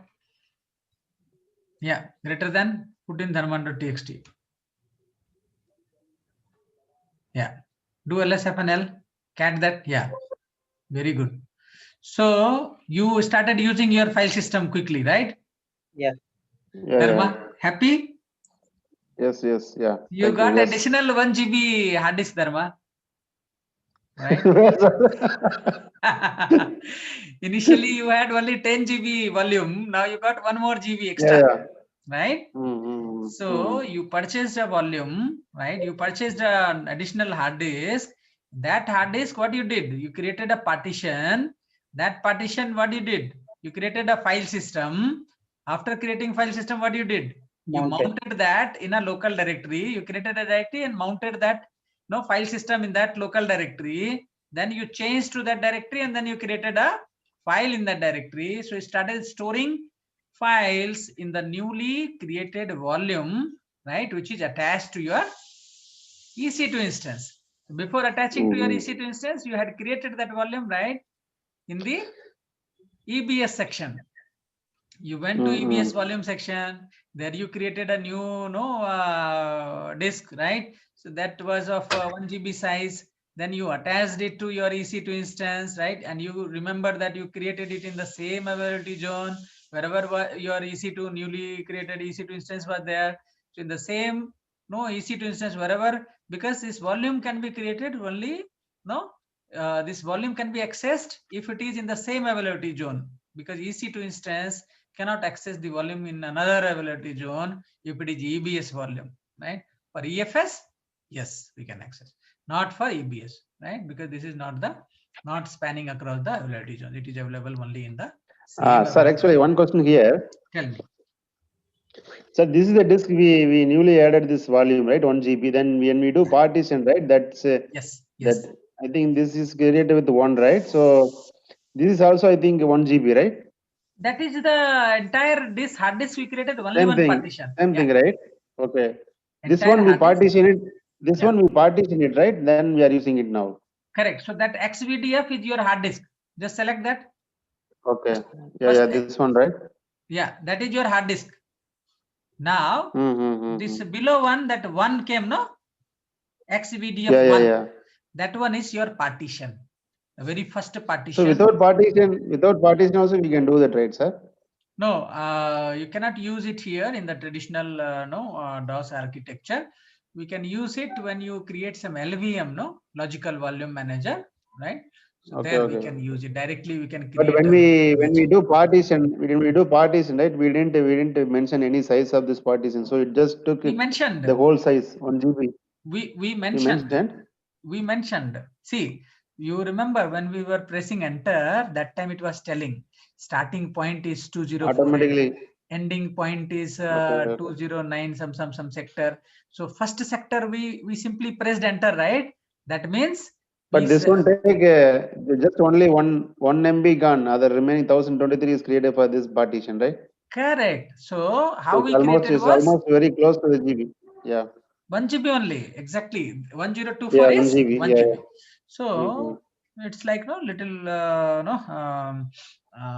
it will be approximately like that. So now when you were creating that partition, you were simply pressing enter. You remember 4 times you pressed enter. Yes.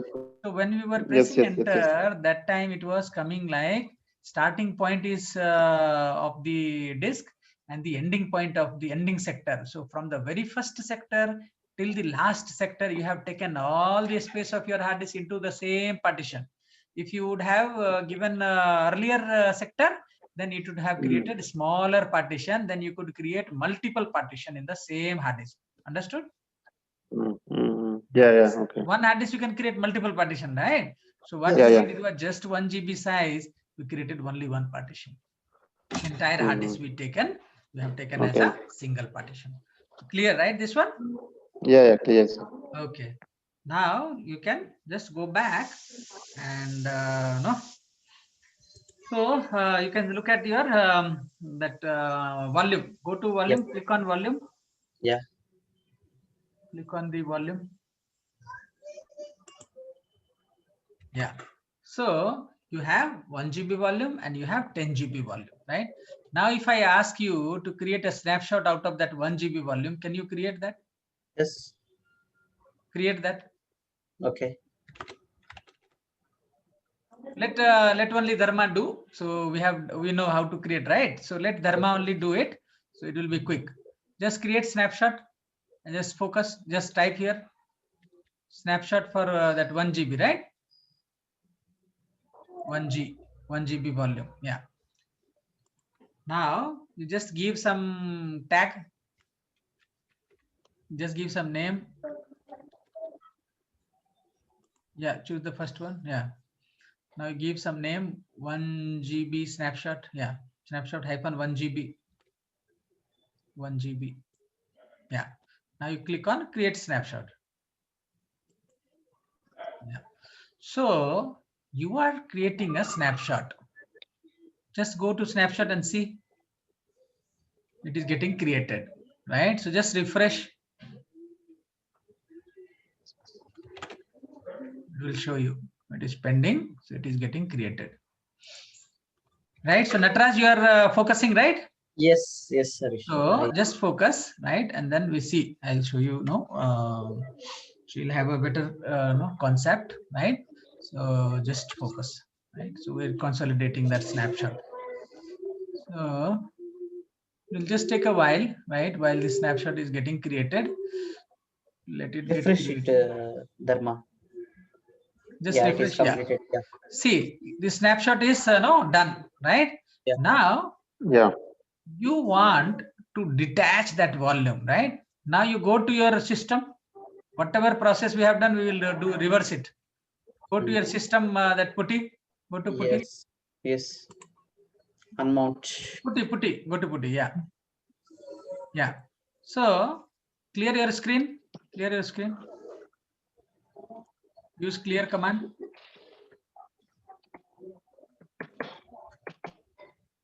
Not typing anything? Yeah, typing, but it's stuck. Looks like, yeah. Inactive or what? Yeah. Network error.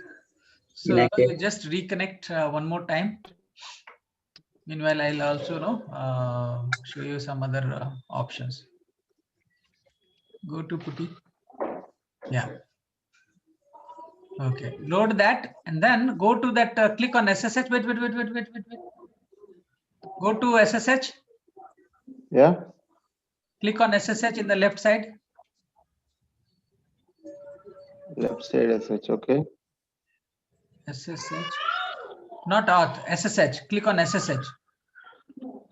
Yeah. See, this is remote command, right? So before this, you should have go to data connection. Below connection, you have data. Auto login username. Click in that box. Type EC2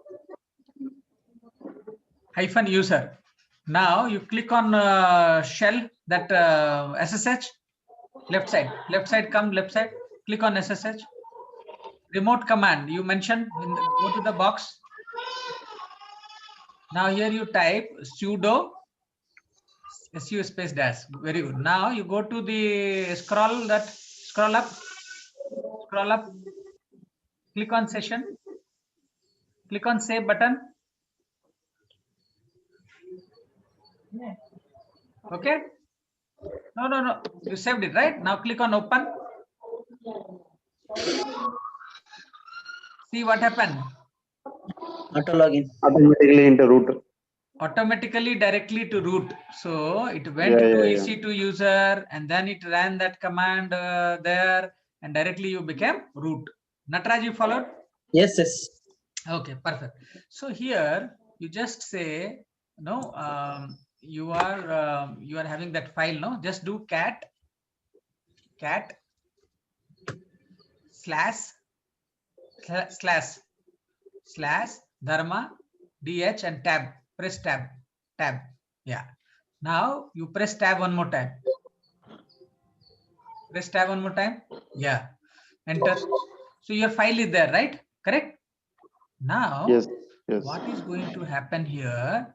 Now you do like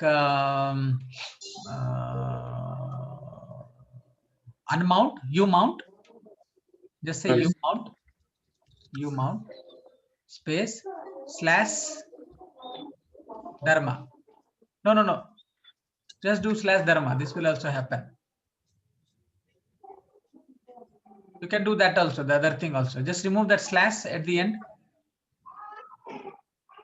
Enter. Okay, this is busy. Okay. Okay, it is busy. PWD you do? Okay. Just it should not be busy. Just do ls-l.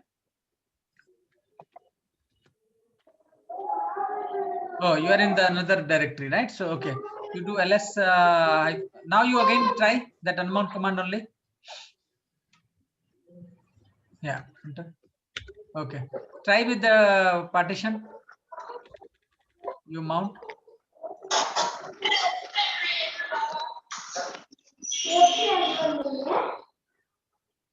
You mount. You mount with the partition name, yeah.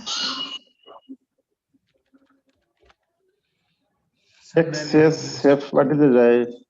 XVDF like that. XVDF1. XVDF1. Yeah. 1. Done. Enter. Enter. Enter. Still, that file it is getting used, right? So it's not unmounted, right? So okay. So what we do? Just go to that. Okay, don't put that XVDF1. Just say mount. Just run mount command. Mount. Enter. Enter. See the last one that is in use. Just do LSOF. LSOF. No. Only one word. LSOF. LSOF. OF. Space. No. Space.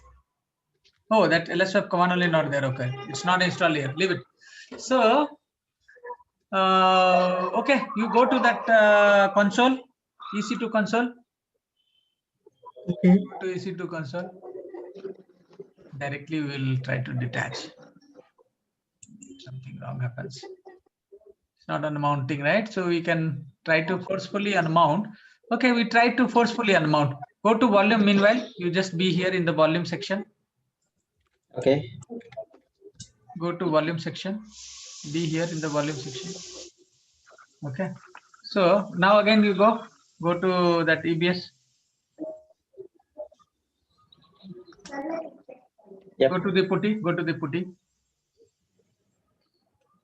Be here in the volume section, but you go to putty. Yeah. So here you just try with the -F option. So just do umount-F. Umount-F. That will be forceful unmount -F /dev/xvdf1. Not that. Remove that slash. Okay, still it is coming with the remove that slash at the end. Yeah, that is dev xvdf1. V xvdf, no s. XVDF1. S you remove. Yeah. Enter. Remove that slash. Enter. No. Okay, it's not detaching, right? So some it's causing a problem here. So just go to the volume wherever you were there in console.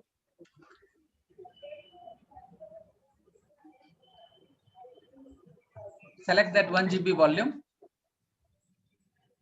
Select that 1 GB volume. Scroll left. Take the scroll that bar to left, so that you can select that volume. Yeah. Now go to action menu. Go to action menu. Detach volume. Yeah, detach it. Say yes, detach. Okay, let it get detached.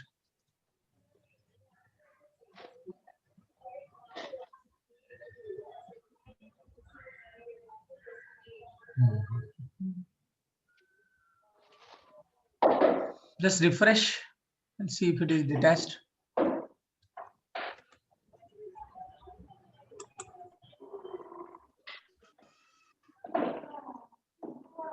Just wait for a while. Yeah, it's detached for me. Okay, you already detached. Okay. Just refresh one more time, Dharma. Keep refreshing.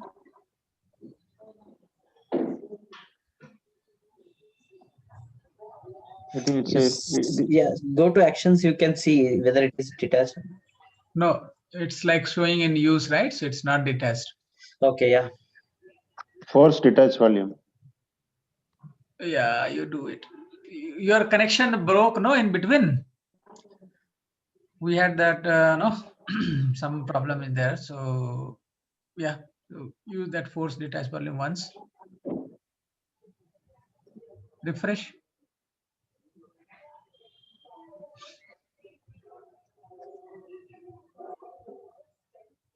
Just refresh.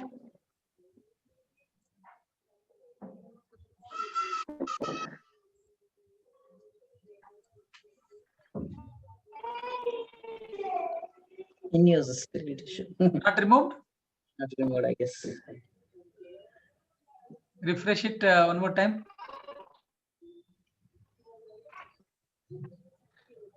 Detached. Yeah, yeah. Detached, right? So now this volume became available. That is blue. It is, right? Yeah. Now it became blue, right? So detached. Now you go to your system. Yeah. Putty. Go to Putty. Yeah. Here you just do not that. Just do fdisk-l. Fdisk-l. Yep.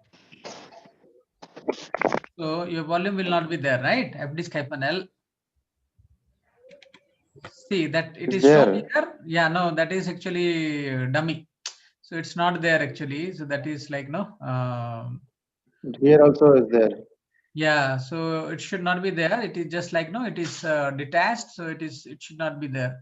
It is just like no dummy. Just it is showing like that. So just no. Restart your machine here. Just say init 6 init Sorry. space. No, not for you, Natras. Only Okay. for yeah. Init space. No hyphen. No hyphen. Hyphen. No hyphen. 6. Number 6. Enter. Yeah. Okay. You say okay. Right. Connect again. Yeah, it will come back. It will come back. Just cross this window. Cross that putty. Cross the other putty. Close it, right? Yeah, Yeah, close that. Now you wait. Now you wait. No, not now. Go to EC2 instance dashboard. Because you didn't input that. No. Now it is his machine is restarting. He cannot connect now. Yes. Click on that instance running. Yeah. Your machine will be restarting now. Select your machine. Copy IPA4. Just refresh. Keep refreshing.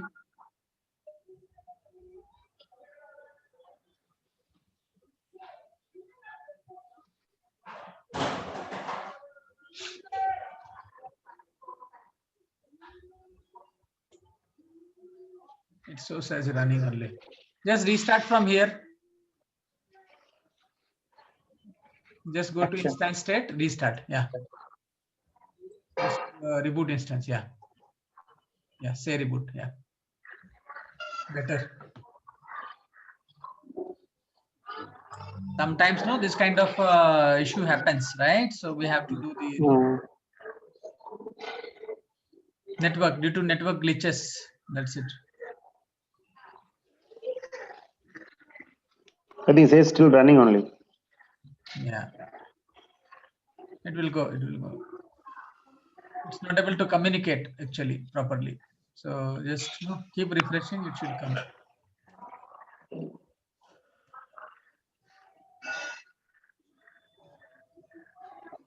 We cannot take the console actually.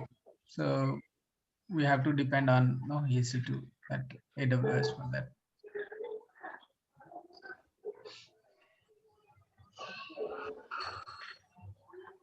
Okay, go to instance running. Yeah.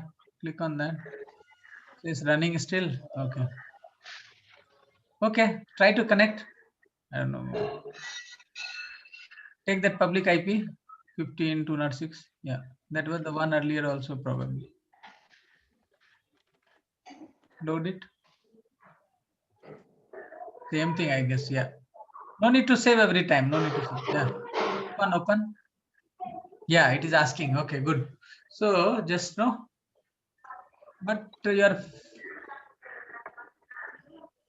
not loaded. Click OK. Close that. Refresh your instance.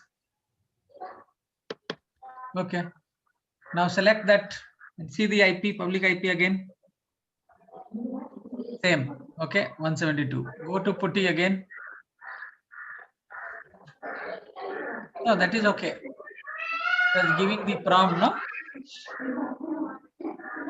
Different. You can choose my IP, yeah.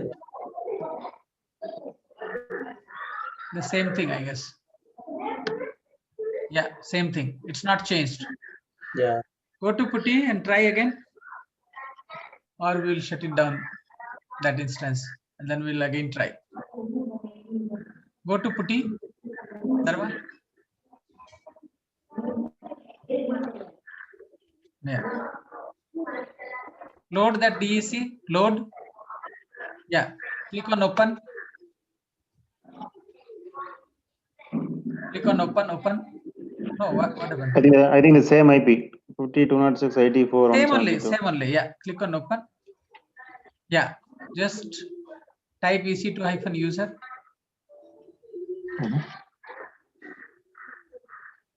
Okay. Say okay. Something. No problem. Say okay. Close that. Go to your putty. Go to putty. Now wait. Go to .ssh. That SSH is there, no? See, your command and everything is gone. You had not saved. Go to cross that SSH and go to auth. Expand that SSH. Go to auth. Your key only not there. So you saved it without loading that key. No, I was able to work so far, right? So how come I could able to log in? Even for me, Harish, even I saved also, it is not saving. I don't know. So every time I need to keep on entering all these details. Is it? Yeah. Your profile is not getting saved. No, it says saved, but it will not come when I load that profile. No, it will not come all that. And details. for you, was it saving earlier, Dharma? Yes, it was saving. Okay, wait. Leave it. No, don't do anything. Just go scroll up. No, don't give that. Leave it. Or you have to give everything. If you are giving this, then leave it. Just go on the top. Only that key is important. Go scroll up. Go to session.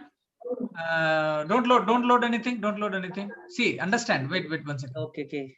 Option. Now that you have chosen that key file, if you load the previous one where there was nothing, then your key will be removed again. Yes. Understand? So now that you are having the key, right? Yeah. You should not load now. You should try to open it. That's it. If you want to save, first you have to load. First you load it. Go to December. Now load it. Now you go to your key where you added the key. Okay. Now you see your key is gone. Yeah. First you have to load, then you have to choose, then you have to save. Go up. Go to session, save. Now you have to save. No, don't click anything. Okay. Now that whatever things were there, now your key will be there. Now you go and see your key. Go back again. Okay. Yeah. Now you just give that EC2-user. See, it is working, right? So it is just like how you should understand that load means and then save means. Yeah. Now you sudo to su dash. Enter. Yeah. So here you just see fdisk-l. fdisk-l. See that XVDF1 is gone, right? Yeah, it's gone. Gone, right? So your hard disk I is think gone. this is different. Only 10 G is available. Correct. So your hard disk is gone, your data is gone. Now you go to the console. Quickly go to console. Volume. Here you go to volume. Now you choose that 1 GB volume. Go to action menu. Detach. Delete. Say yes, delete.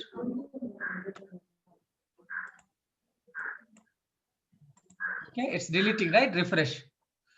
Now deleted. Yeah, gone. Now your file is gone, right? Yeah. Now what will you do? Unknown. How will you get your file back?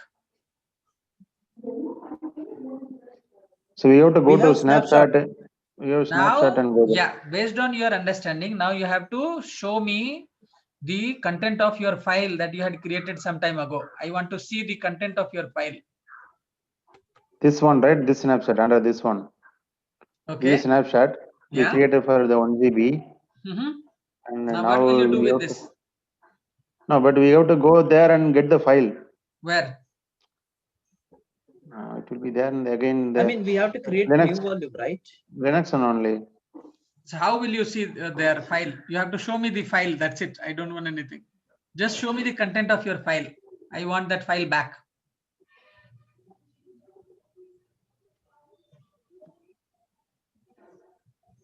Tell me.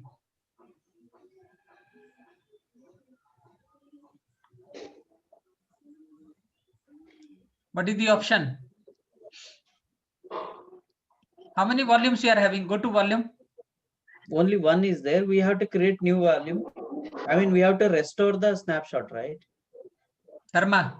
No, we have to restore. That is okay. But first we need to find the file. Where is it? Now in the snapshot, we cannot see the data, right? Correct, Harish? That's what I explained, right? I explained the process, snapshot volume and snapshot, that process I explained, right? Yes. So based on that, what is your suggestion? Tell me. We have to create new volume based on, I mean, we have to restore the volume. Dharma, do you agree? Yeah. So what is the process to see the file? What are the steps? Okay. Select the one snapshot one. Dharma, for seeing the file, Create a new volume and then. Dharma, for seeing the file, what do you need?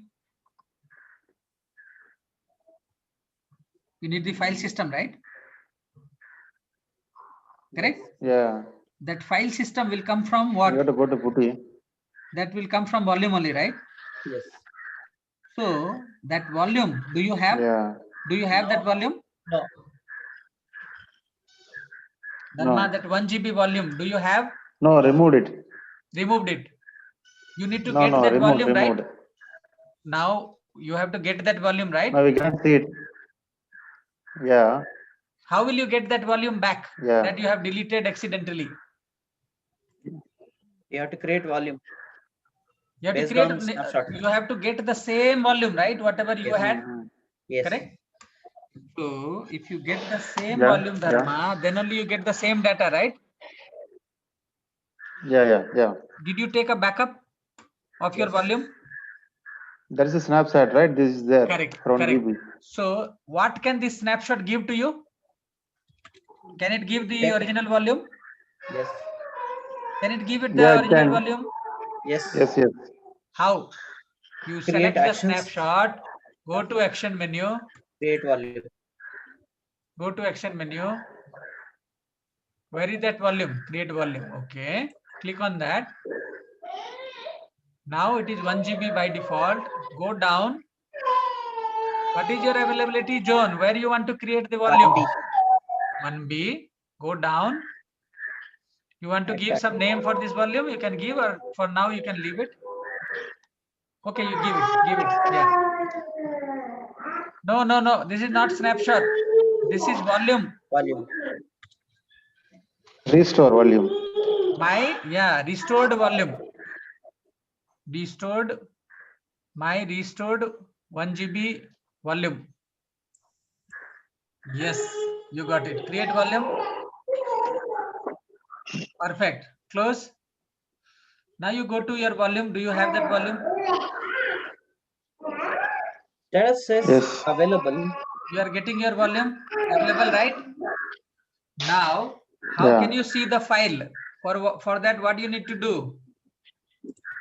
You can attach this volume to any EC2 instance on which you We want have to to go see to your putty and file. see. Pardon?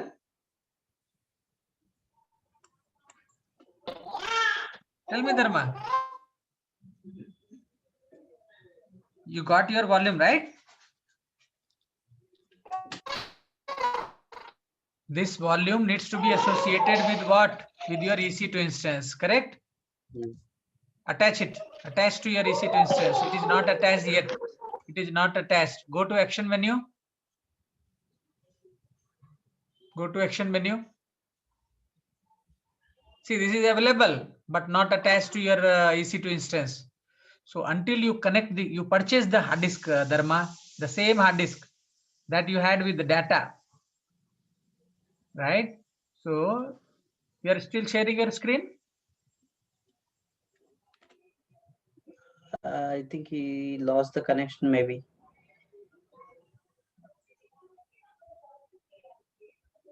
Dharma is the host now. Okay.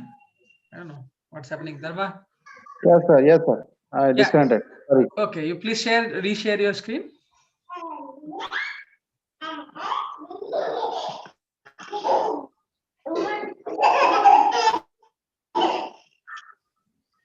Reshare your screen. Yeah. Yes, sir. I shared it. Fine. So here you just have to see this. You understand this volume is independently existing, but your data also there in this volume because you have restored this volume from the original snapshot. So this is having your data. How will you get the data? Say like you gave me the pen drive in which your data is there. So you have to connect that pen drive to your machine, right? Correct? Yeah. Until you connect to your machine, can you see the data? No, right? No. So just scroll that scroll bar little right. Just scroll and see whether your volume is attached to any instance so far. Scroll right, that horizontal one, not the vertical bar, horizontal bar. Yeah. See, is it attachment information? Just see that. Is there any attachment information? No, nothing is attached. Nothing is attached. No. And it is saying available, but not in use, correct? Now, scroll left. Scroll left. Select that. So this volume is now this volume is fully empty, right? No data in it. Why it will be empty? That means still some gap in the understanding of snapshot. Why will this be empty? No, snapshot is there. And the snapshot we created. From snapshot we have created this volume, right? Okay, then that the backup will be moved into that volume, right? Okay. Yeah. See, wait here. Yeah, wait it here will on be this there screen. in this file. Okay. Yeah, be here. If you click on that blue create volume, go to volume. Go to volume. Now don't create, just listen. If you click on the create volume button, what will happen? You see the blue button? It's a separate volume, new volume. This volume, if you click on that create volume, will there be any data? No, it will be fresh. Okay, now you go to snapshot. Now you select that snapshot 1G. Now you go to action, and when you click on create volume, what will happen? So the data will be in the snapshot, right? It will be available in this volume. It will be moved to this volume. Yes, and which data is there in snapshot? From where it came? It's from the already deleted volume. What data we have, that should be there. The file. Yes. If you speak really, that the file name Dharma, that file should be there. Yes, you got it perfectly. All right. So now you go to your volume. Now you go to volumes. Yeah. Select that 1 GB thing, my restored one. Now you go to action menu. Now go to action menu. Now attach. Go down, attach. So now this, what you are doing? Go to attach. Yeah. Click on that. Now you have to connect this hard disk to your instance. Click, select that. Select that. So yeah, leave that. Say attach. Click on attach button. So now this hard disk you are physically connecting to the EC2 instance. Got it? Once we physically connect, then the existing EC2 instance that was running. Yeah. So now just keep refreshing. Once it becomes comes in use, then we will go there. Yeah, it says in use, right? And attachment information, you just check. Yeah, it's fine. Attachment information also came, right? Now you can go to Same putty. thing. Yeah. Yeah. Now you can go to putty. Now you can do fdisk-l. Up arrow, enter. Up arrow. I think it's gone. Let me choose. Okay. You can log in again, no problem. Perfect. So you can sudo to root fdisk-l. Sudo to root. Sudo to root. Sudo su dash. Sudo space su space dash.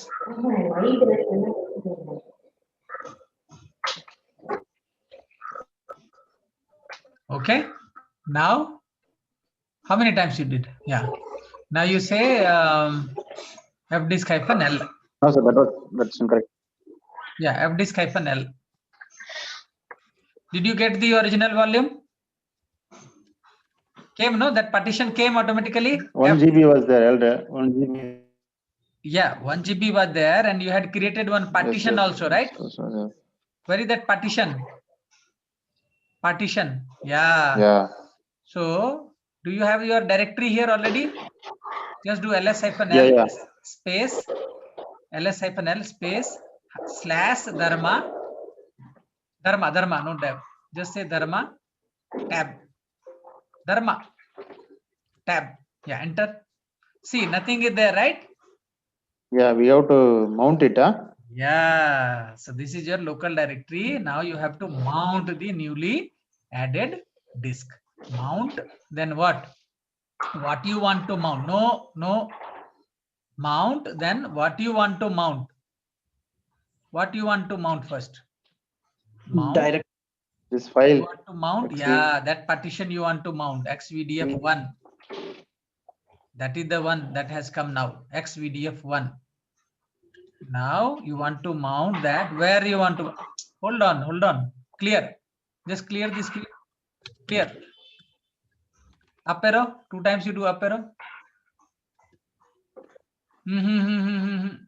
Up arrow you do 2 times. Yeah. Now what you want to mount? Mount. I want to mount this. Yeah. So run mount command. Slow. I think network delay, due to network delay, my voice is reaching late. Just listen and then you do. Mount. What do you want to mount? So give that Dave XVDF1. Mention that Dave XVDF1.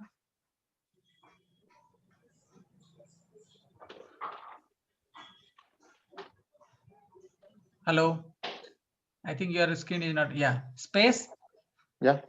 Put a space.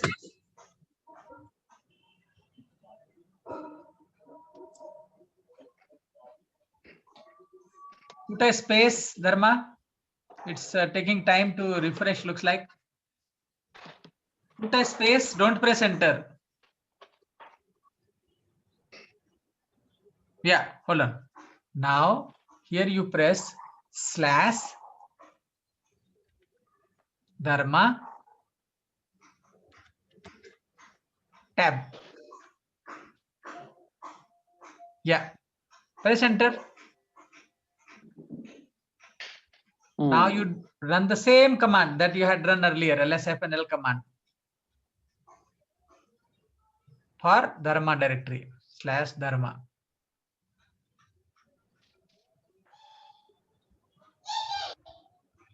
Tab. It's taking time to refresh.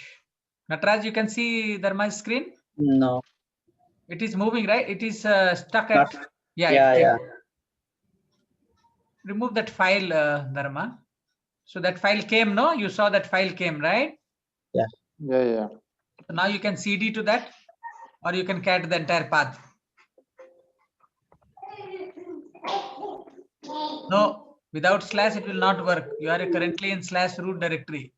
Yeah. Enter. Now you do lsfnl. Now you cat that dharma.txt. You got your file back? Yeah. Right. Yes. Now everything clear to you, right? Yeah. Everything Yes, clear. okay. So this is how, no, what we do, we take a backup as a snapshot. From the snapshot, we can create the same volume, right? And we can connect it to any EC2 instance, right? And then we can get our same file back. Good, right? Good option. Yep. Okay, perfect. So I think we are good for today, right? Yeah. So you can just give me the control back. I'll just pause the recording.